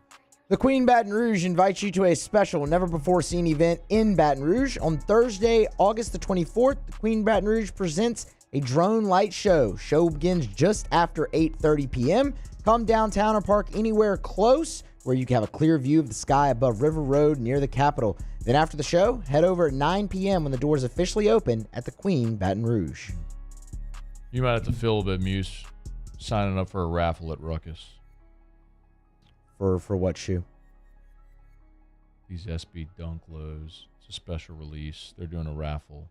People think I just get this. I don't get this stuff. I got to do what everybody else got to do. I got to go fill out to get in on a raffle. Just hopefully get my name picked. So it's like a whiskey. You hope your name gets drawn so you have a right to buy them. So is that how they do every special release? I thought some of them you could just go like buy the shoes. I didn't know there was. Well, sometimes it's like, you have to go wait in line, but this is one where they're doing the drop where you go fill out your info online. They choose at random, and then it's kind of prevents just having long lines of people at the store, right? Yeah, for sure. So, well, good luck, Matt. I hope you. Me too, man. Hope you come through with pair what? What is this, pair 100? Are we there yet? No, we're not quite there yet. Okay. Let's not get crazy. We close? Okay? I mean, we'll get there eventually. We're like 90? No, I think I'm at like 51 right now. Gosh. And you know what? And you're a little higher than that. I'm not that I'm worried about anybody's judgment at all. I'm not. Spend your money on whatever you want to spend your money on. I'm not going to judge you. You don't judge me, sort of thing. Oh, dang it. They don't have my size. Only goes up to 11.5. That's a bummer. I'm really disappointed. Oh, well. But a lot of, well, not a lot, but some of those shoes have been gifts, right? Birthday, Christmas, Father's Day, Flag Day, Tuesday, Tuesday. Whatever. Just that classic Tuesday gift. I love it. Yeah, it's the best. And just then because. Yeah, and then then Gordon gave me a pair of those customs, and when Ronnie Paul was in here from Ruckus, he gave Ryan and I each a pair, kind of like as a hey, thanks, we're looking forward to the relationship. Pick these out for you personally. So it's been a little of that, but I've loved it. Have you rocked the Gordon kicks yet? I have not. Okay. I'm not scared to rock them. For those who know, Gordon had some custom sneakers done by, shout out Brad Duncan, Duncan Custom Kicks, shout out if anybody's interested. He's on Instagram. You can find and by the way, he's like 2-3 months out. So you place an order, like you ain't gonna get it for a while because he's backed up. But dude's awesome, does great work. But I'm not scared to look when you wear them. You're gonna crease them. I'm not scared to wear them. I'm just waiting for the right time to wear them. I don't just want to wear them on Wednesday. I could have worn them to Best Dress, but Erica had given me a pair of customs prior that were like black and gold, like Saints black and gold. And so I wore those with the tux, and it really popped. They looked really good. They were Air Force Ones. So I wanted to wear those customs because I got them first, and Erica gave them to me. So I wanted to wear those first. So I'll pick the right time to wear the AFR and G Team customs. Maybe I'll just bring them and just put them on the set here every day too. That'd be good. Right there. It would be a really good centerpiece. All right. It's after further review. We're glad you're with us here. We used to have Tigers and the Pros coming up shortly, but right now it feels like it's been a minute since we've done this. Let's do a little overrated, underrated. Muse, why not? Go ahead. Overrated or underrated? I personally think he's criminally underrated. I took a couple weeks off, brought it back a little last week, and here we go again. Overrated or underrated, Matt?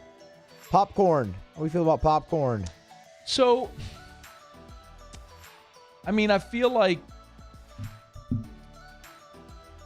we just have to qualify a little bit here, but I don't want to ask too many qualifiers.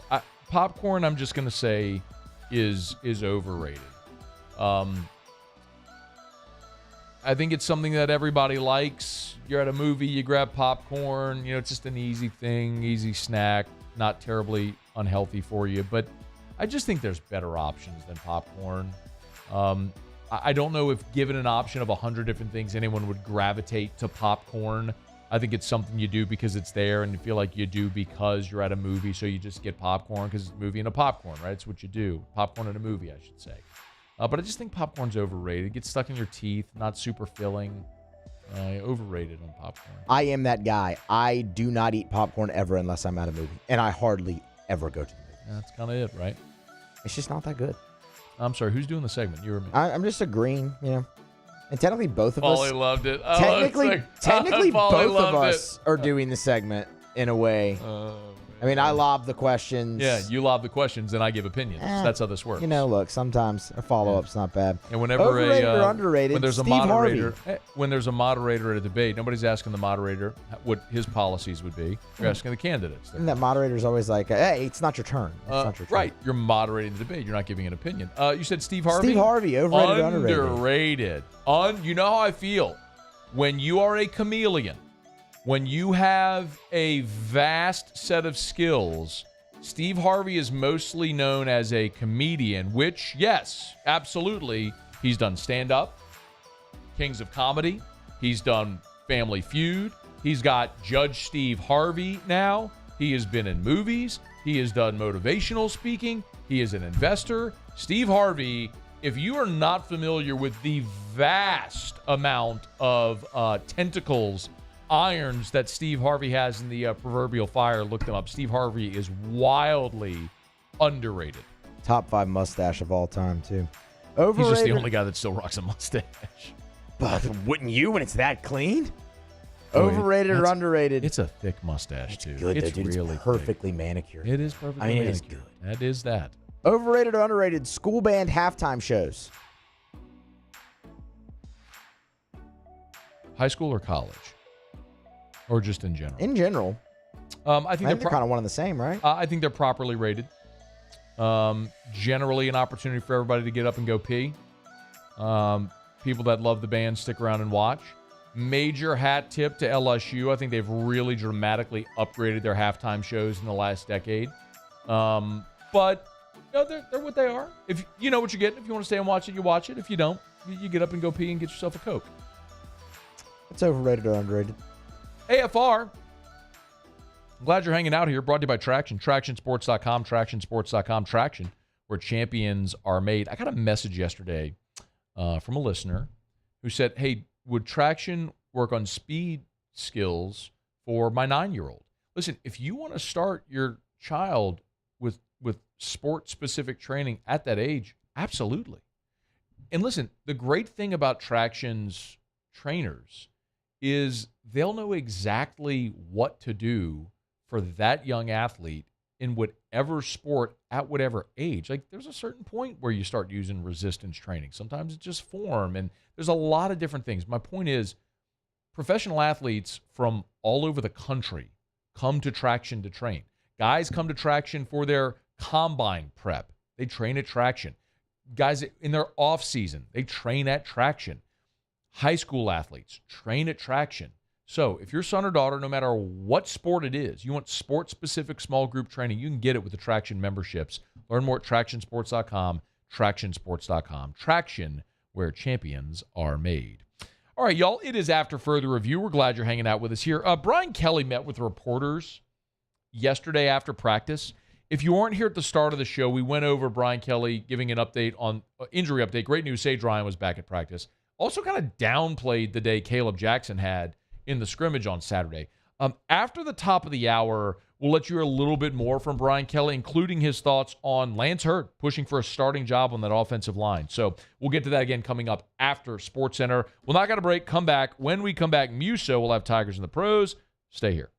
AFR. Brought to you by the Watermark Hotel and the Renaissance Hotel. There's two gorgeous hotel properties in Baton Rouge. The Watermark downtown, the Renaissance in Southtown. Of course, if you pass by Bluebonnet near the mall, you pass by the Renaissance all the time. It's one of the largest hotels in Baton Rouge. It is the hotel with the most suites of any hotel in Baton Rouge, the Renaissance Hotel, and their meeting space is fantastic. They can accommodate anything from a boardroom for a dozen people, I say it all the time, or large group gatherings for up to 500 people.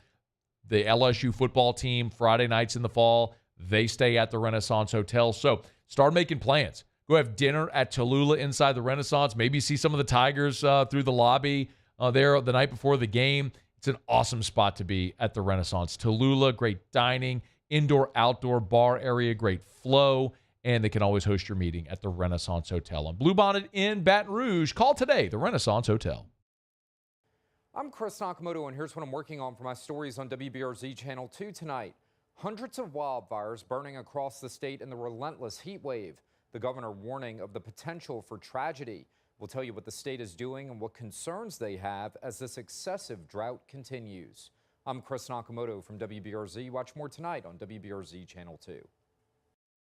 Electricity is all around us, and our families depend on it.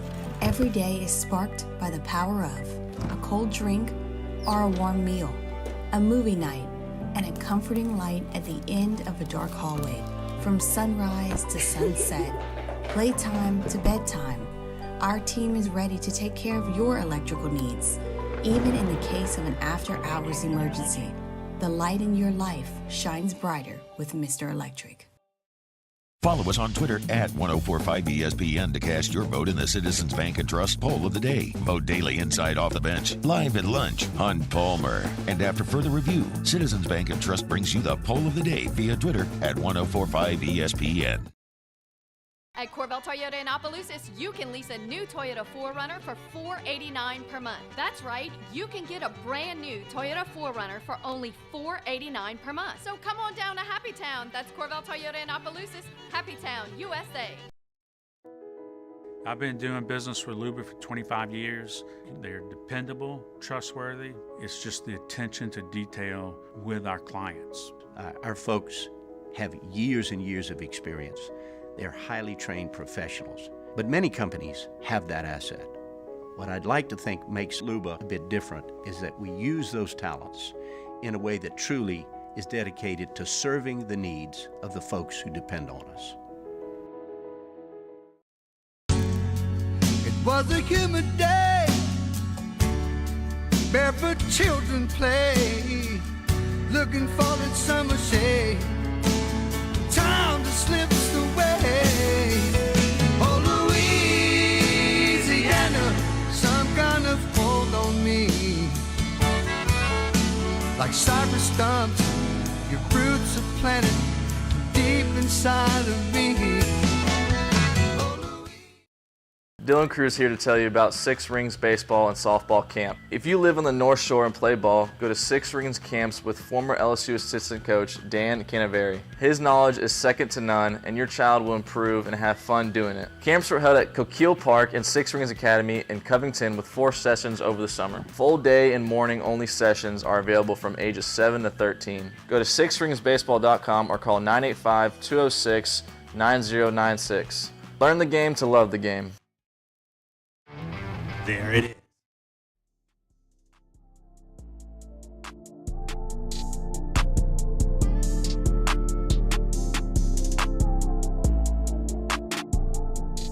After further review with Matt Moscona, presented by Plucker's Wing Bar, open till midnight or later every night of the week, where every Monday is all-you-can-eat wings. Plucker's Wing Bar. If you don't like our wings, we'll give you the bird. Wrapping up hour number 2, Muso has Tigers in the pros. Tigers in the pros. They still bleed purple and gold. They're just really rich now. Presented by Lee Michaels Fine Jewelry. Lee Michaels Fine Jewelry, where Baton Rouge gets engaged.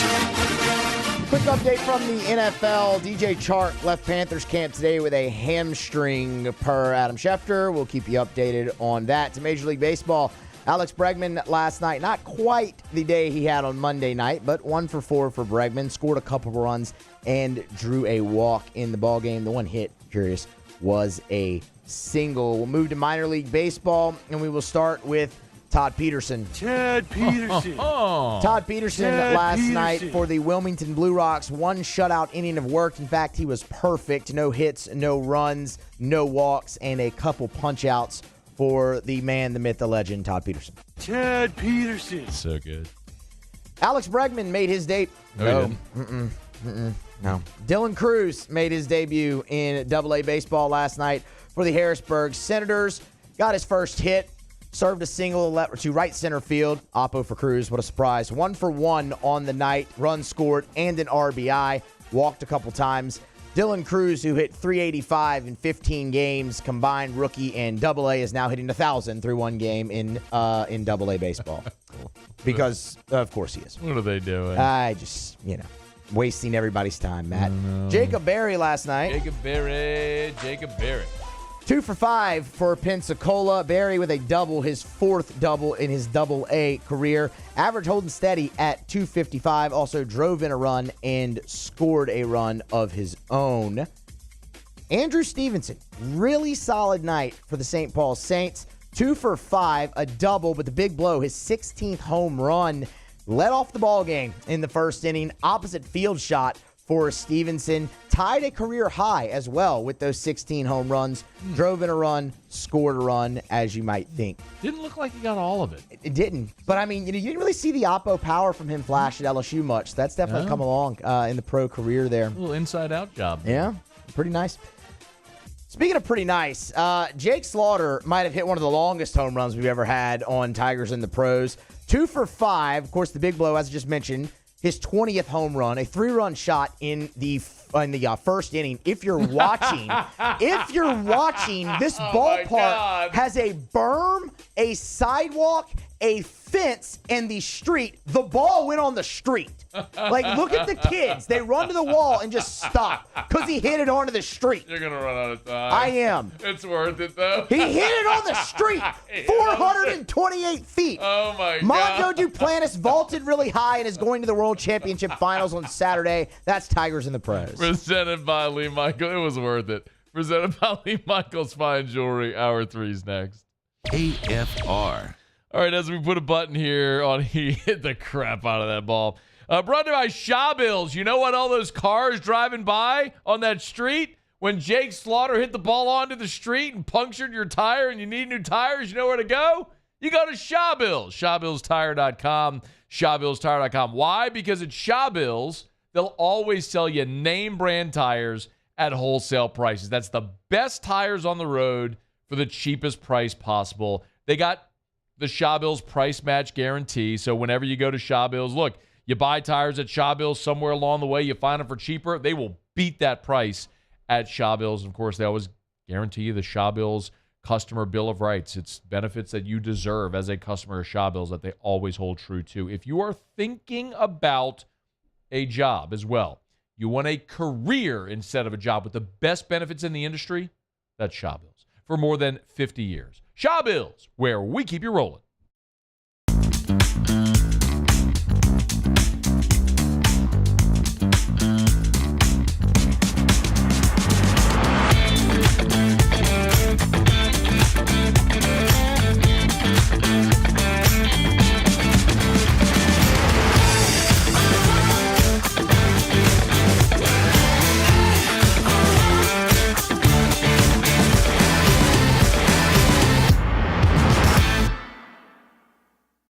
When is a taco more than just a taco? When it's Government Taco. Voted best tacos 3 years in a row by 225 Magazine, Government Taco puts the most delicious spin on tacos the capital area has ever seen. With creative combinations like the Magna Carrot, the Filibuster, or the Steak of the Union. Plus perfect tortilla chips paired with the best salsa and queso you've ever had. And happy hour every day from 3 to 6 p.m. and all day on Thursday. Government Taco, 5621 Government Street. Officially, it's a fridge full of beer. Unofficially, it's free AC. Coors Light, the official beer of everything unofficial. Hi, I'm Brandon Landry, founder and CEO of Walker. Hi, my name is Dr. Craig Green. This is Ryan Terrio with HUDCoRoofing.com. Hey, it's Matt Moscona. No matter how big your commercial roofing job, HUDCO can help. My patients come to me because they trust that I can get the job done at a high level. Ryan Terrio and Richard Tilley have the same level of trust when it comes to roofing. If you have a roofing issue, call HUDCO Roofing. Give us a call, 364-1007, and we'll come to your house and give you a free inspection.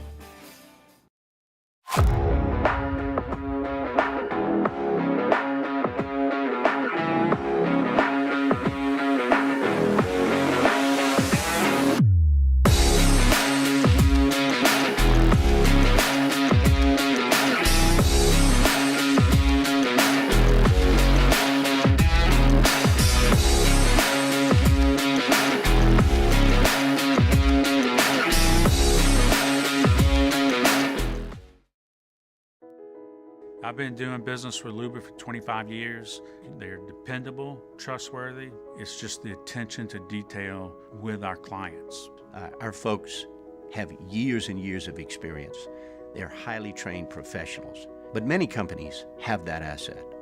What I'd like to think makes Luba a bit different is that we use those talents in a way that truly is dedicated to serving the needs of the folks who depend on us.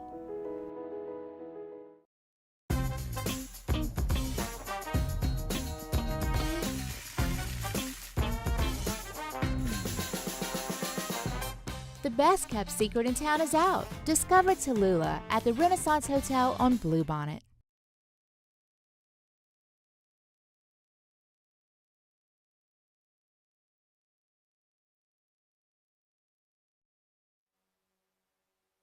This is SportsCenter.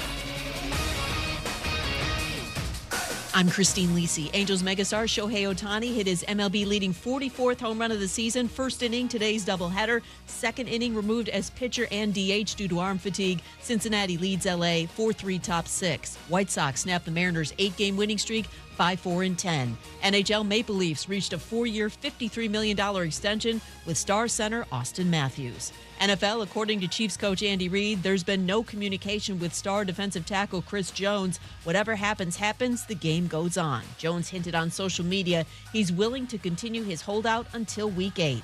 Canty and Carlin co-host Chris Canty. This guy is one of the best defensive tackles in the National Football League. I mean, he's the only guy on the Chiefs defense that opposing offensive coordinators have to circle and say, we got to have a plan to deal with this dude. 6 teams have called the Colts asking about the availability of running back Jonathan Taylor. 2 have engaged Indy with actual trade offers, reports ESPN's Stephen Holder. Colts have given Taylor until Tuesday to find a suitable trade partner. ESPN Radio is presented by Progressive Insurance. Progressive makes bundling easy and affordable. Get a multi-policy discount by combining your motorcycle, RV, boat, ATV, and more. All your protection in one place. Bundle and save at Progressive.com. Matt Moscona. I'm very important. After further review. Say it one more time. After further review with Matt Moscona. And here we go. Live from the Mercedes-Benz of Baton Rouge Studios. That's right.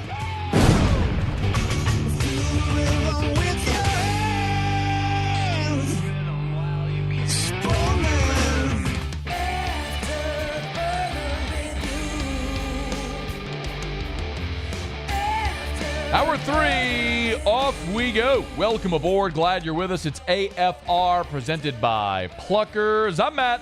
Love you, Matt. Paul O'Neill. Chanting Paul O'Neill's name. Musso. And Mr. Toby Tomplay.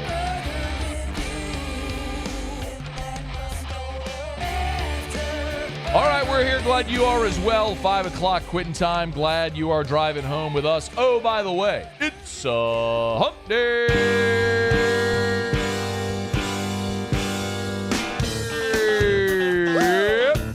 It's hump day. Let's hump, everybody. Mike. What day is it, Mike? Brian Kelly met with reporters Tuesday. Hump day. Is Lance Hurd going to start against Florida State? It's hump day. Maybe. Mike. What day is it, Mike? Jeff Duncan was here in hour 1. Hump day. Is Jameis Winston on the roster bubble? It's hump day. Maybe. Mike. What day is it, Mike? That really was an interesting thought, though, by Jeff. Hump day. No worries, Muse. We only do this every Wednesday. It's hump day. Twice. Mike. What day is it, Mike? For like 10 years now. Hump day. Muse, how long have you been doing the show? It's hump day. It's been a long time. Mike. What day is it, Mike? Yeah, but over 2 different stints, so I'd have to actually sit down and think about it. Hump day. But probably at least 2.5 years combined. It's hump day. Maybe more. Gotta be longer than that. Mike. What day is it, Mike? It might be more. Sure, it feels like an eternity. Yeah, correct. But then again, When you're high as a kite, time just fades away. It's hump day. I wouldn't know. Mike. What day is it, Mike? Sure you would, Muse. Hump day. Hey, Muse. It's hump day.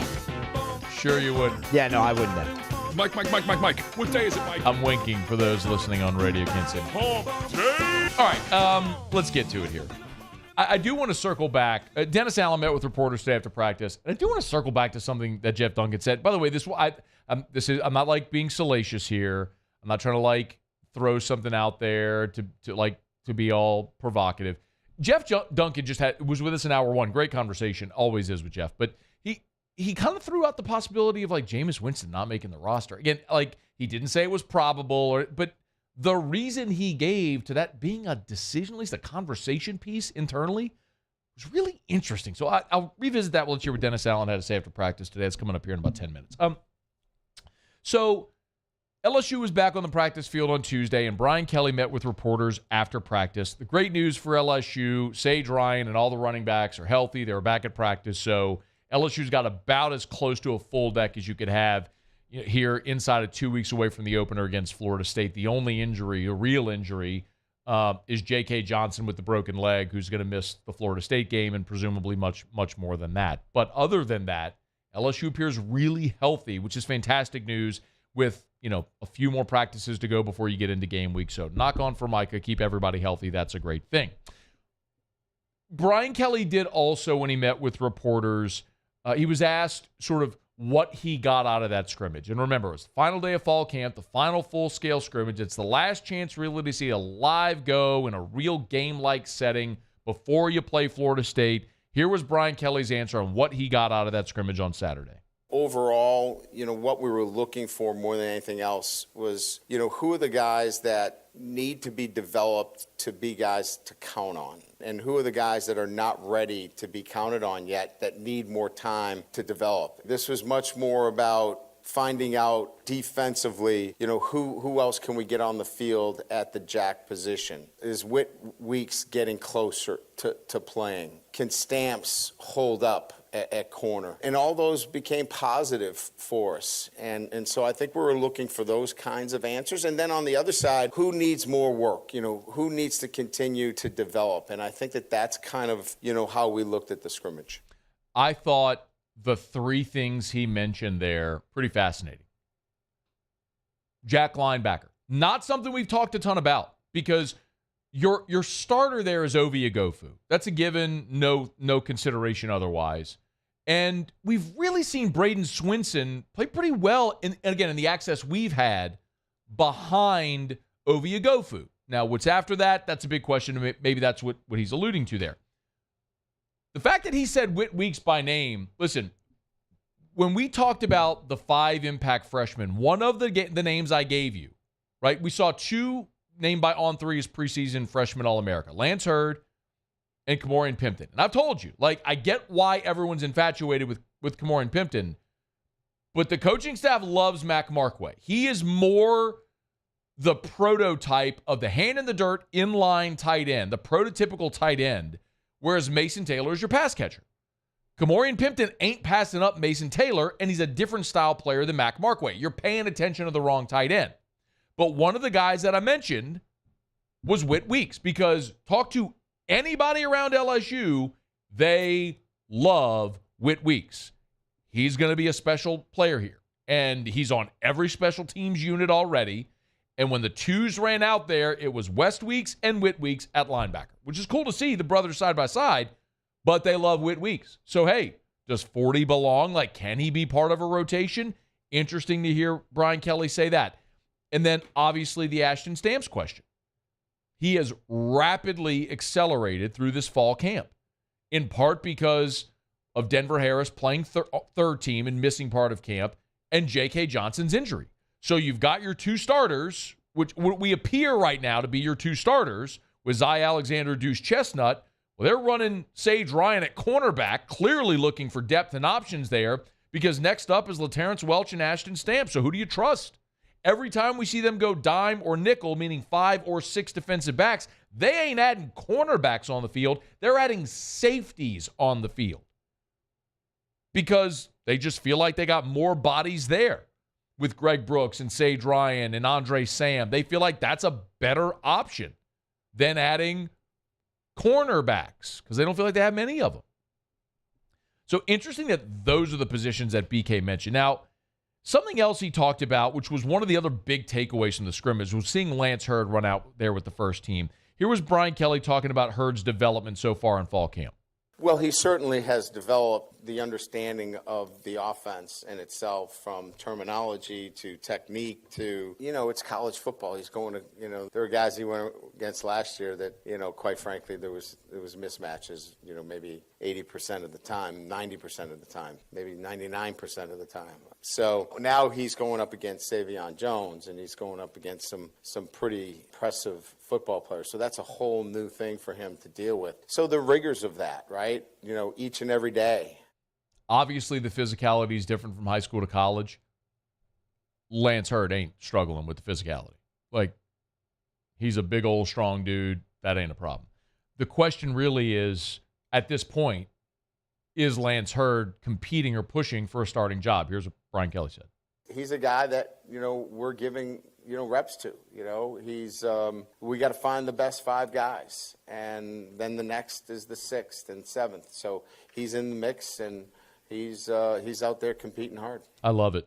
I love what he said. We got to find, because that answers the question that whenever Lance Hurd was running out there, we talked about it, and the question was, are they really thinking about repping Lance Hurd as a starter and moving Emory Jones inside with the ones, or is this just what it's going to look like when you have your best 5 out there? If someone has to come off the field, are you putting in the backup left guard, the backup right guard, or are you putting in your 6th best offensive lineman and shuffling accordingly?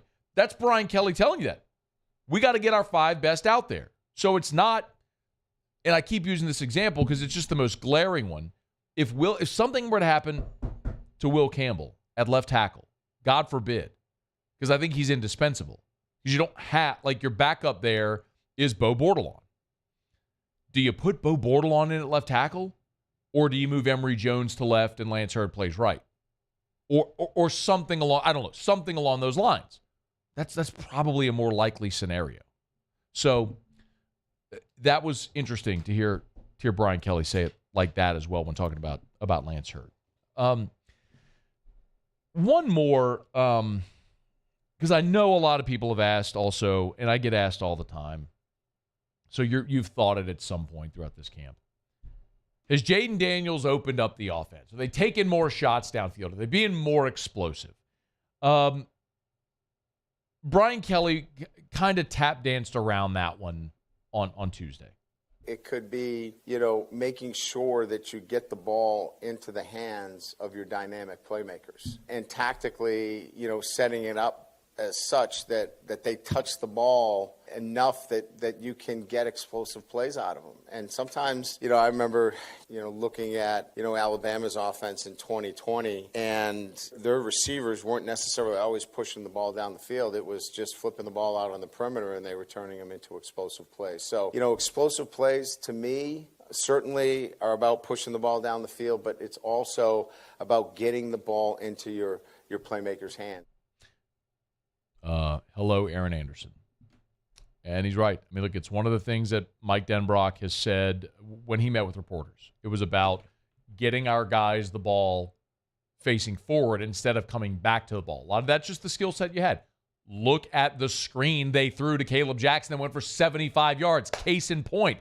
Get the ball to a guy moving to an athletic guy moving toward the goal line instead of back toward the ball. They got a lot of dynamic dudes that can do it. So, explosive plays don't just come from airing it out downfield. It's getting it to explosive guys that can get you chunk plays. And LSU's got plenty of those. All right. It's after further review. We're glad you're here. Of course, our Hump Day shows are brought to you by Pluckers. Pluckers Trivia is tonight. That's every Wednesday at both Pluckers locations, 7:30 Bluebonnet, 8 o'clock Nicholson. Let me knock out a quick break, y'all. We will come back and let's hear what Dennis Allen had to say after Saints practice today. And I do want to revisit something Jeff Duncan said with us earlier today in hour number 1. Stick around. It's AFR. AFR. Brought to you by Rouse's. If you have not done so yet, download the Rouse's app. I don't know why you wouldn't have the Rouse's app on your phone, but you should. Do it right now. I mean, if you're driving, don't do it. When you stop at a red light, maybe do it. Or if you're sitting at your desk, just go to the App Store, download the Rouse's app.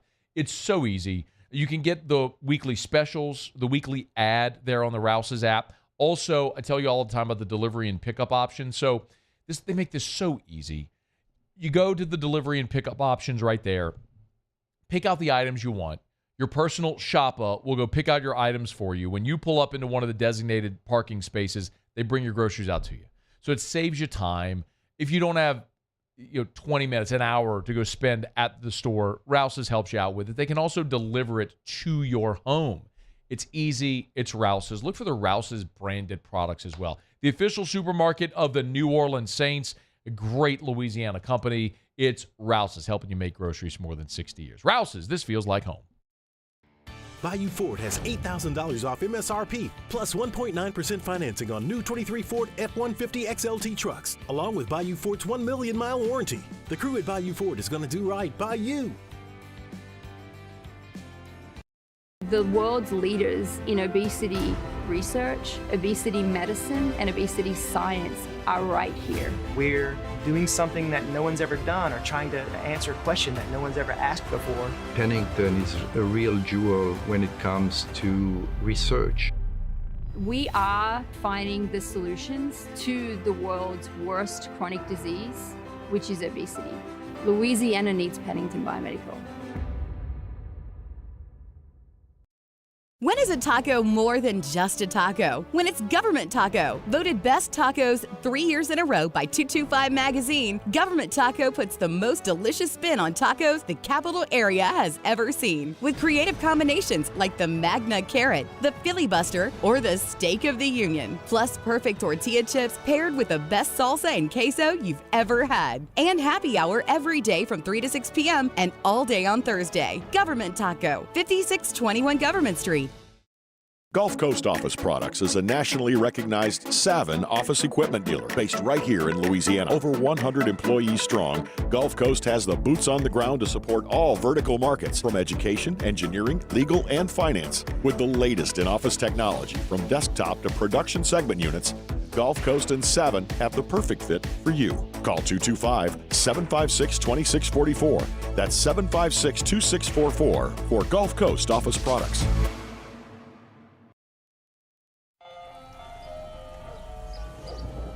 Hey there, little buddy. What's the matter?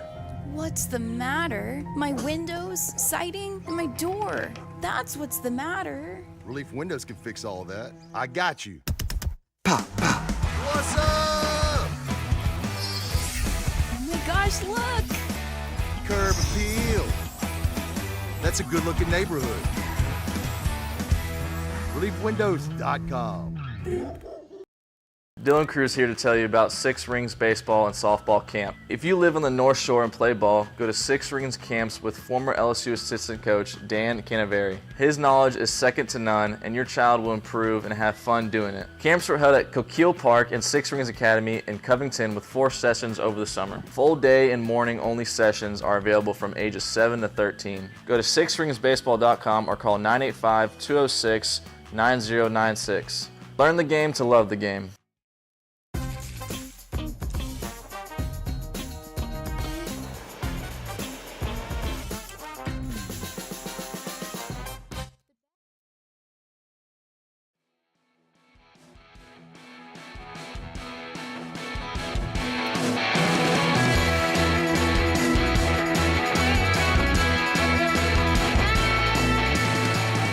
After further review with Matt Moscona, presented by Plucker's Wing Bar, open till midnight or later every night of the week, where every Monday is all-you-can-eat wings. Plucker's Wing Bar. If you don't like our wings, we'll give you the bird.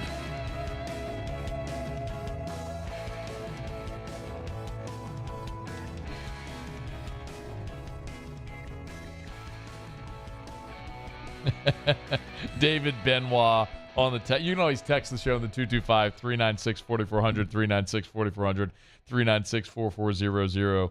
He said, dude, you're about to get killed by band parents, LOL.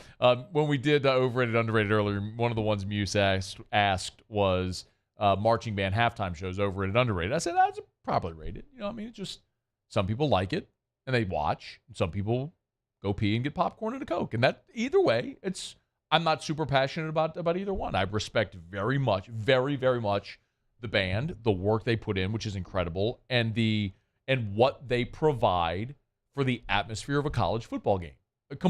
And high school. A complete respect for that. I also understand for a lot of people, they're there to see the game, and at halftime they go pee and get a Coke and popcorn or whatever and come back and watch the game, the reason they came. So it's no disrespect at all. It's totally fine. But I probably will get crushed. Dylan Jackson said, who had the better stash? Dijon Jackson, excuse me. Steve Harvey or Tom Selleck? We have a feeling? Both in the top 5. I mean, that's why I like. Who's better? I'd actually go Steve Harvey. Paul? I'm going Steve Harvey as well. Was there ever a time where Steve Harvey didn't wear a mustache? Let's see. Look that up for me if you would, because I think that's the deal breaker. Tom Selleck, as far as I know, has always had his mustache, yes? As far as his celebrity, has there ever been a time where Tom Selleck did not wear a mustache? That's another one I'd have to look up. Well, here we go. This is a video of Steve Harvey on YouTube without one. Oh, and here's pictures of Tom Selleck, more recent pictures of Tom Selleck without a mustache. Did Tom Selleck shave the mustache? Well, there's a side, unless if they just altered it. Tom Selleck does not look good without the mustache. That's a real thing for. See, I wonder if they just photoshopped this off here. I don't know, Paulie, if we're going to be able to. Can you pull that up? Because I think they just photoshopped it off, or did they Photoshop it on? See, look. It's the same background behind him. Yeah. So it looks like the same. It's the same picture. So I don't know if they photoshopped it on or off. He looks better with the mustache. A lot better. Weird to say. Yeah. Okay. Or maybe it's just we're familiar with him with the mustache. Steve, I still go Steve Harvey. I think Steve Harvey's mustache is perfectly manicured. Thick, full, perfectly manicured. Can't imagine Steve Harvey without the mustache. So I'll go Steve Harvey. Okay, it's after further review. We're glad to have you aboard with us here. Dennis Allen met with reporters today after practice. One of the things that he did talk about, real quick, number 6, if we could, Muse, Jimmy Graham returned to practice today. We all know the episode Jimmy Graham had on Friday night. He was arrested out in L.A. He was behaving oddly in a public place. They thought he was under the influence of drugs. The Saints released a statement saying he might have had a seizure, a medical episode. Was back at practice today. Here was Dennis Allen on Jimmy. Yeah, look, I thought he looked good today. We're going to keep evaluating that, but, certainly that was good to see the type of day he had today. He's a big target and, made some plays in a contested environment, a couple of plays across the middle, a couple of red zone plays. So things that I've seen him do in the past, I saw him doing today, and that's a good sign. I want to know what happened in L.A.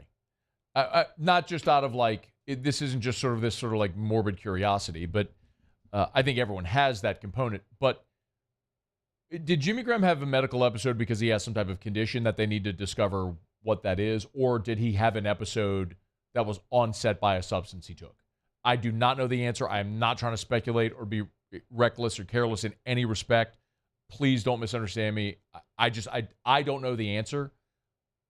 There's a very real question, though, if Jimmy Graham was in L.A. when the Saints are there practicing and getting ready for a game, and he's out doing what he shouldn't be doing, takes a substance, causes him to lose himself, cognitively for a while, and leads him to be arrested, that's a problem. If Jimmy Graham has a medical condition, that's a great concern. Either way, it does make you look at the roster and go, what do we do here? Specifically when you look at that spot, though, at tight end, a year ago, the Saints did have 4 tight ends on the roster. They had Juwan Johnson, Taysom Hill, if you count Taysom as a tight end, which we do for these purposes. They had Adam Troutman, and they kept Nick Vanette. So we've seen that in the past where they will keep 4. They've got both Juwan and Taysom back this year as well. And then you have Foster Moreau, who really, for all intents and purposes, replaces Nick Vanette, right? So what you're kind of looking for a replacement is a replacement for the Adam Troutman role, who they were trying to develop into a pass catcher. and Jimmy Graham would fit that mold.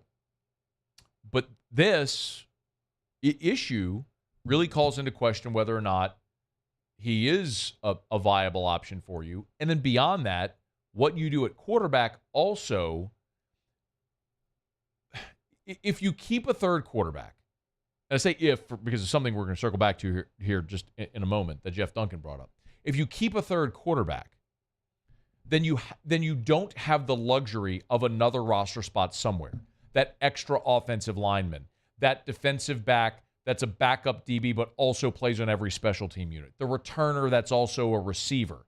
You don't have that luxury. Somewhere you're not going to be able to keep a versatile player that you like because you have to have a roster spot for the third quarterback, unless you don't keep a third quarterback. And that is what Jeff Duncan suggested earlier. Now, to be very clear, I'm not being salacious here, and Jeff was, so I'm not putting words in his mouth. Jeff wasn't suggesting this either. The only point he was making about Jameis, well, listen to what Jeff Duncan said in hour one about Jameis. I don't have any intel on this, so I'm just throwing it out there. But why wouldn't Jameis Winston be vulnerable? Jake Hayner's played very well. Derek Carr has shown that he's incredibly durable in his 9-year career. Winston has not had a good camp in any way. He's had a few flash plays in preseason, but you have the luxury of Taysom Hill on the roster. If you did, heaven forbid, have to replace Carr because of injury, you've got a guy that's proven he's won in the league as a starting quarterback, a veteran, if you don't feel comfortable with Hayner. Again, no breaking news or anything there, but that is a very real question. If you're the Saints, you have to ask yourself this. If something happens to Derek Carr, who do you want? Who gives you the best chance to keep the train on the tracks? The Teddy Bridgewater role, right? Back in 2019, 28, whatever, when Breeze jammed his thumb on, it was 18, when Breeze jammed his thumb on Aaron Donald's helmet. Who gives you the best chance to win if Derek Carr's out for 2, 3, 4 games?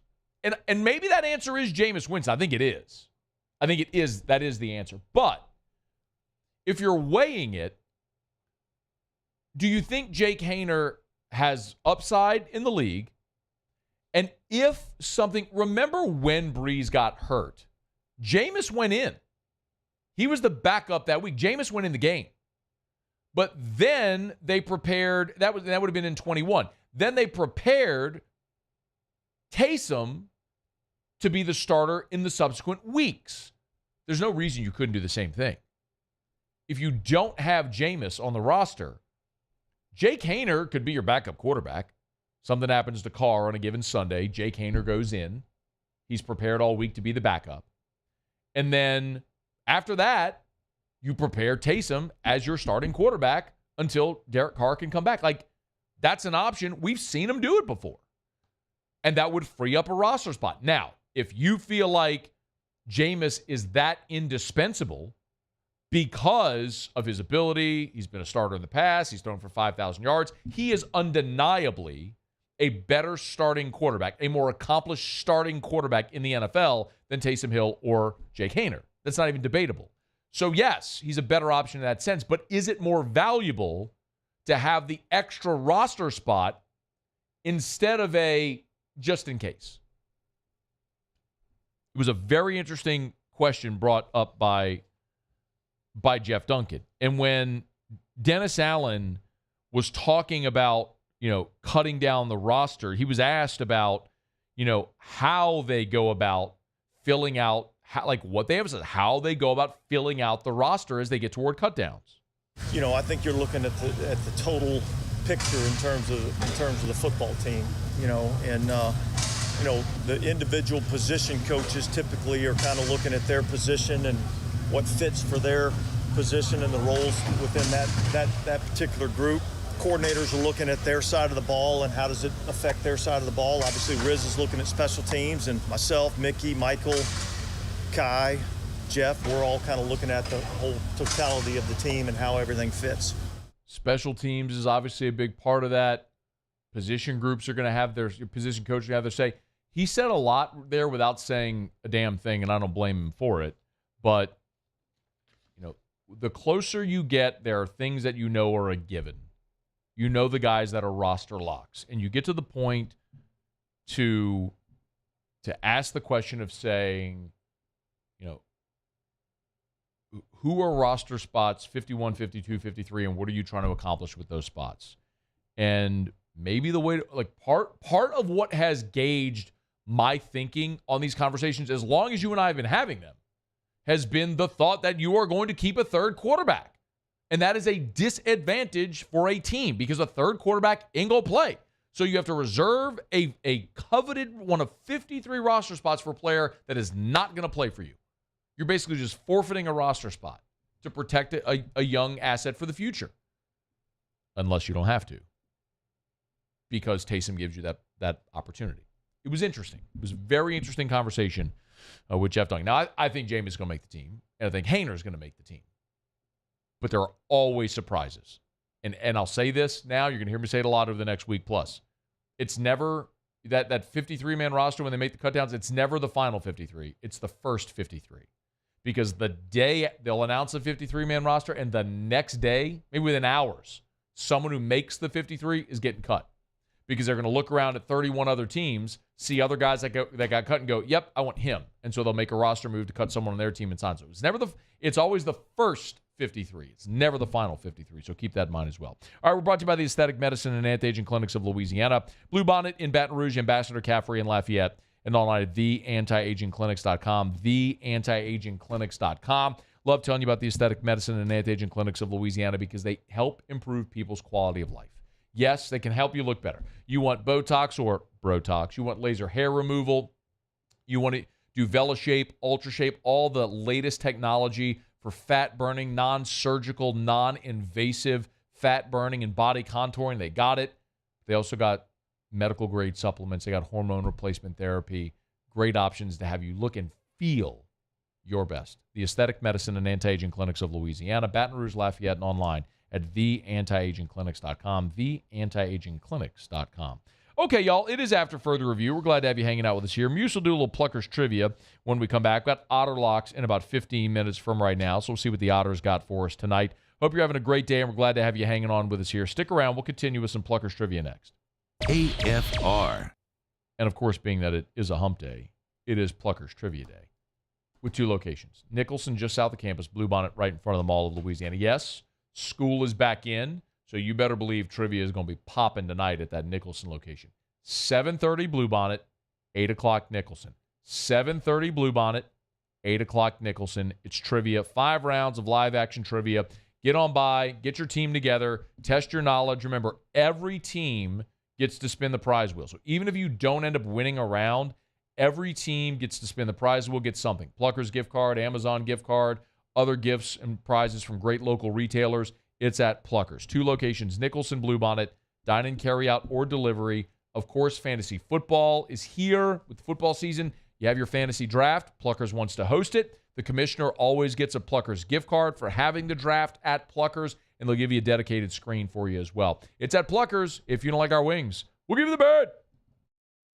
At Corval Toyota in Opelousas, you can lease a new Toyota Camry for $489 per month. That's right, you can get a brand new Toyota Camry for only $489 per month. So come on down to Happy Town. That's Corval Toyota in Opelousas, Happy Town, USA.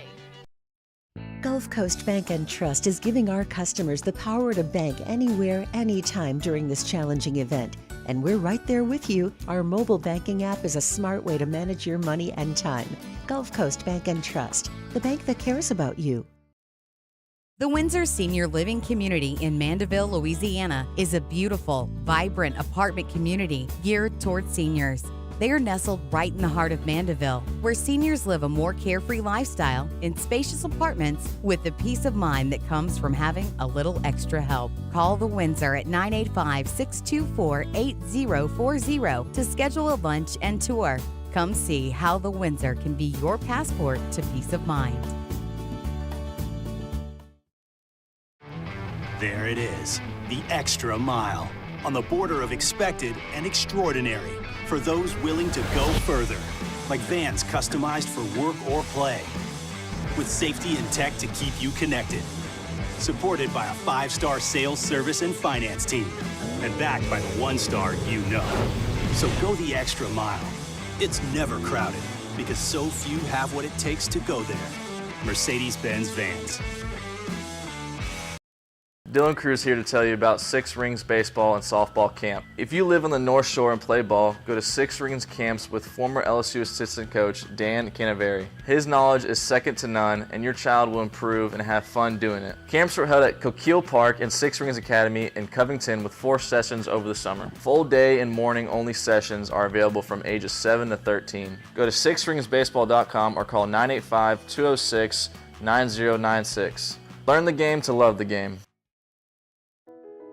I've been doing business with Luba for 25 years. They're dependable, trustworthy. It's just the attention to detail with our clients. Our folks have years and years of experience. They're highly trained professionals. But many companies have that asset. What I'd like to think makes Luba a bit different is that we use those talents in a way that truly is dedicated to serving the needs of the folks who depend on us.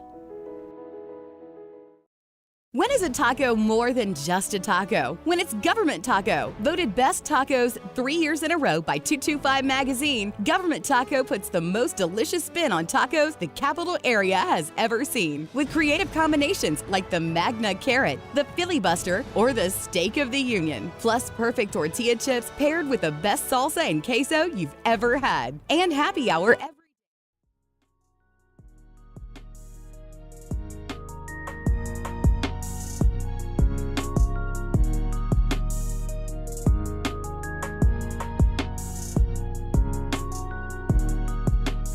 After further review with Matt Moscona, presented by Plucker's Wing Bar, open till midnight or later every night of the week, where every Monday is all-you-can-eat wings. Plucker's Wing Bar. If you don't like our wings, we'll give you the bird. All right, glad you're rolling along with us here. We'll get to Otter Locks in about 10 minutes, but we do this every single Wednesday. Wednesday is, of course, Trivia Night at Pluckers, so we lob a few questions at our guy Muse. Hit it, Muse, if you would here. 3 questions. Let's see. All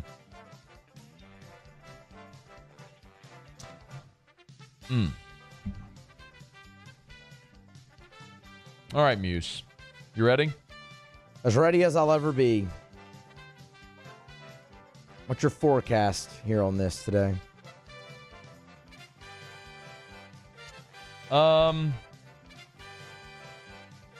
There's one that you got no shot. I'll say this is, you got a couple of 3-point attempts. Okay. Which are totally doable. Yep. Totally possible that you just clank them off the back iron or air ball. Yeah. Not a high percentage shot, but makeable. And you got one that's like, it's the full court heave. Okay. I mean, you're not even getting it to the goal. Yeah. Just okay. the ooh. Yeah. It's like, do you even try? Like, you're not going to get the ball to the other end of the floor. I mean, do you try anyway? And maybe we'll see.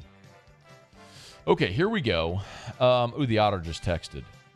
Can you check, see if he threw out a game to us? Did he have an early play? He sent all of his picks. I guess that means Otter can't come on the show today. You know, sometimes it's nice to know that. That's right. Like when you have a four picks. When you have a benchmark segment, the guy's here every day at a certain time, and then minutes before his segment, he just sends you picks because he can't come on. Like, I'm going to take a shot at the Otter here. This is like, let me know, man. Come on. All right, we'll give you his picks in the next segment. All right, Muse, here we go. Let's go. 3 questions for Muse. Pluckers Trivia tonight. Then I just lost it. Every Wednesday over at Pluckers, 2 locations, Nicholson Bluebonnet, dining, carry out, or delivery. And every Wednesday is trivia. 7:30 Bluebonnet, 8 o'clock Nicholson. Here we go, Muse. All right, Alabama last year extended Nick Saban's contract through the end of what future season? So we're looking for the year. That's actually the question? Yes. Alabama extended Nick Saban's contract last year through the end of what future season? We're looking for the year. This is a 3-point attempt, by the way. 2028? Yeah, airballed it. Really? Airball it? What is 2030. it? Oh, okay. 2030. That's an airball. It was 2 years off. Airball? It can't go in if it doesn't get there, Muse. You airballed it. But it was 2 years off. That feels more like front iron. Airball? It can't go in if it didn't. You know what it did? It grazed the you airballed it, but it grazed the net on the way down. I don't know grazed about the net on the we way have down. to agree to disagree on that. I was 2 years off. Paulie, did he graze the net on the way? Like it can't go in if it doesn't get there. He didn't get there. He said 2028. I kind of agree. I don't think it was an air ball, but I think he hit something. He grazed the net. Front rim. Well, did he graze the net or did he hit the front rim? It's going down. I'll go more net. Yeah, more net. net. So that's an air ball. Yeah. It's an air ball if it doesn't hit the rim. It's an air ball. All right, so you missed one. This is your only other shot at getting one, Muse. So put on your thinking cap here. You may actually know this, Muse. You may know this answer. If not, I think you're going to give a really good educated guess and you got a shot at it. Like being 2 years off of something? Again, it can't get there. It can't go in if it doesn't get there, Muse. According to USGA rules, how many minutes does a golfer have to search for a lost ball?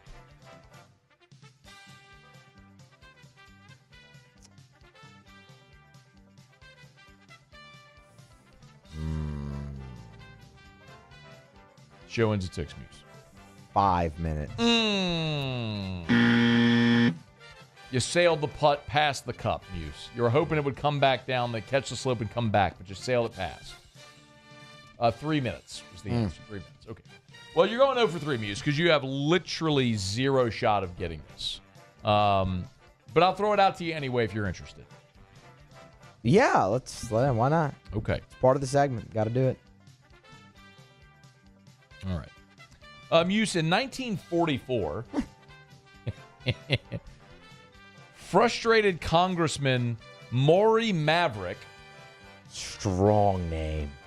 Super strong. That is good. Maury, M-A-U-R-Y, Maverick. M-A-V-E-R. That is awesome. Maury Maverick. Dude got elected on his name alone.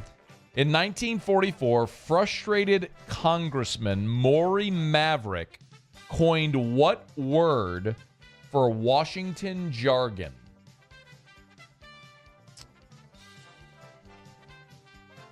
Yeah.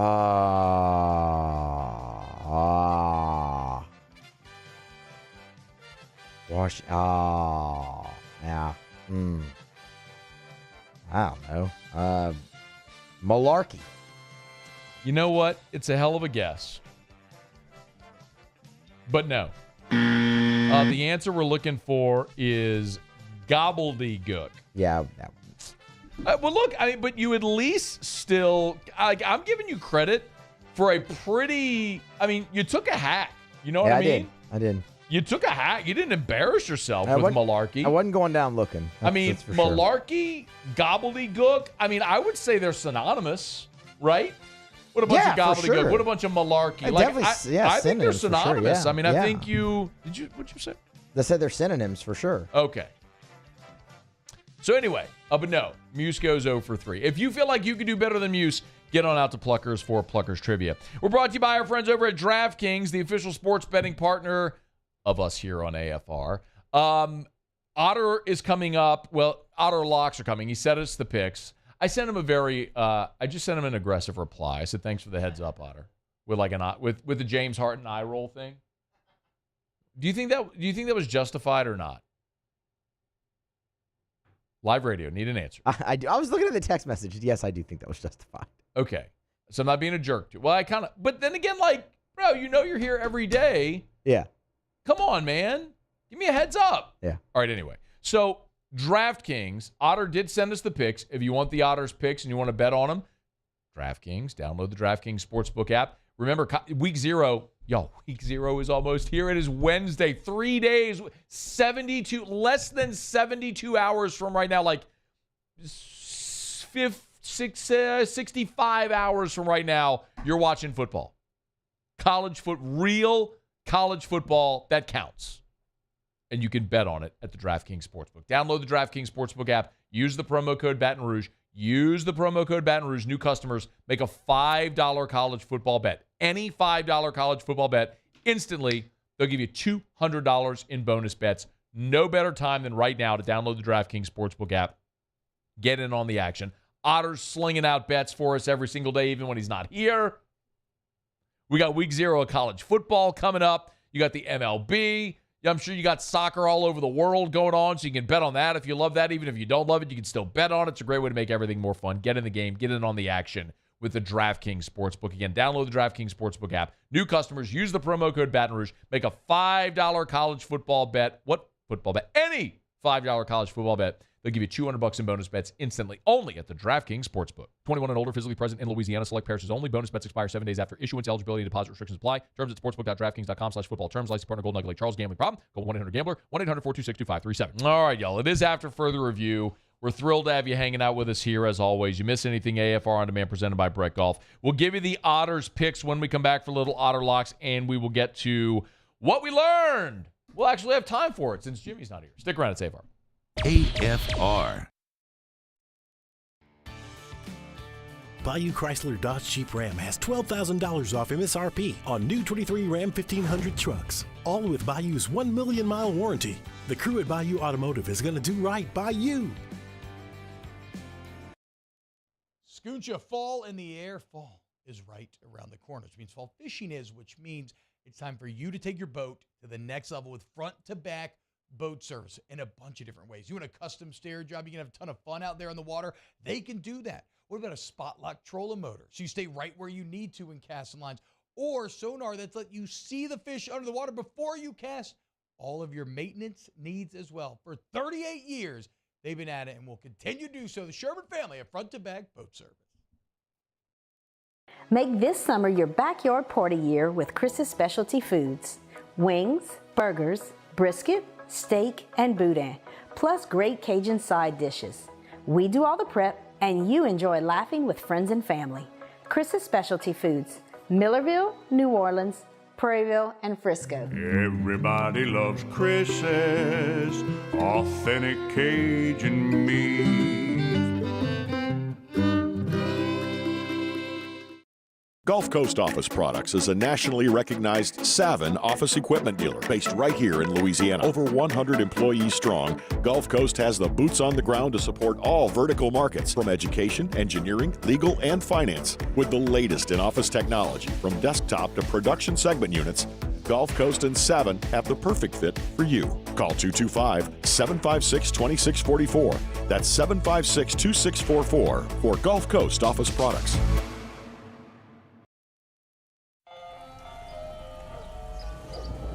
Hey there, little buddy. What's the matter? What's the matter? My windows, siding, and my door. That's what's the matter. Relief Windows can fix all that. I got you. Pop, pop. What's up? Oh my gosh, look! Curb appeal. That's a good-looking neighborhood. ReliefWindows.com. Dylan Cruz here to tell you about Six Rings Baseball and Softball Camp. If you live on the North Shore and play ball, go to Six Rings Camps with former LSU assistant coach Dan Canaveri. His knowledge is second to none, and your child will improve and have fun doing it. Camps were held at Coquille Park and Six Rings Academy in Covington with 4 sessions over the summer. Full day and morning only sessions are available from ages 7 to 13. Go to sixringsbaseball.com or call 985-206-9096. Learn the game to love the game. Follow us on Twitter at 1045ESPN to cast your vote in the Citizens Bank and Trust Poll of the Day. Vote daily inside Off the Bench, live at lunch on Palmer. And after further review, Citizens Bank and Trust brings you the Poll of the Day via Twitter at 1045ESPN.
After further review with Matt Moscona, presented by Plucker's Wing Bar, open till midnight or later every night of the week, where every Monday is all-you-can-eat wings. Plucker's Wing Bar. If you don't like our wings, we'll give you the bird. I got a down the stretch we come final segment here on Hump Day Show, brought to you by Pluckers. Got a text from Michael Moore, who said, Larry Holder is just drawing this bet out, Matt. He already lost, wants to make you wait, no matter what happens this year.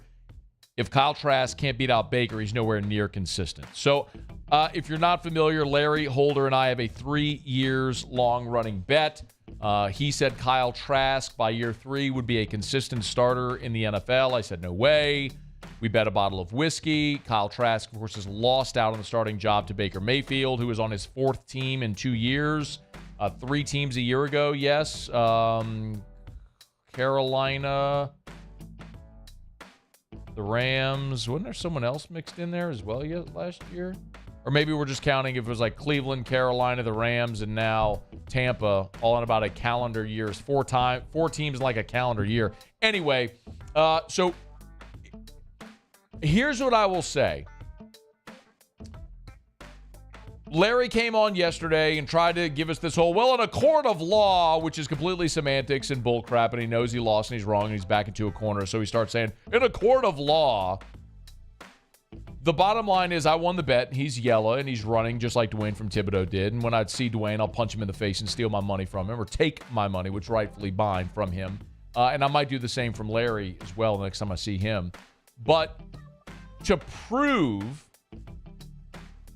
that I am right in this instance, the almost unspeakable has happened. A miracle, you might say, has happened. We put out a Twitter poll. Asking you, yes, those of you online, the cretins, the slimy underbelly who generally dislike me. I mean, I see our numbers. Overwhelmingly, people actually like me. Probably about an 80-20. People like me.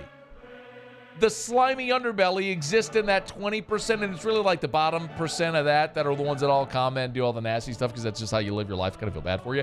But we put out a Twitter poll yesterday saying, do you agree with Matt or Larry in this instance?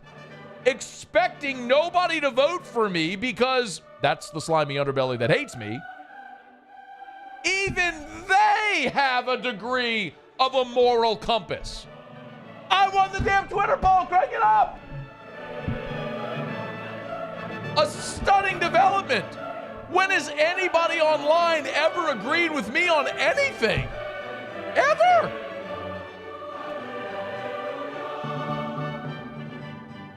Never. It's never happened. I mean, I feel so vindicated.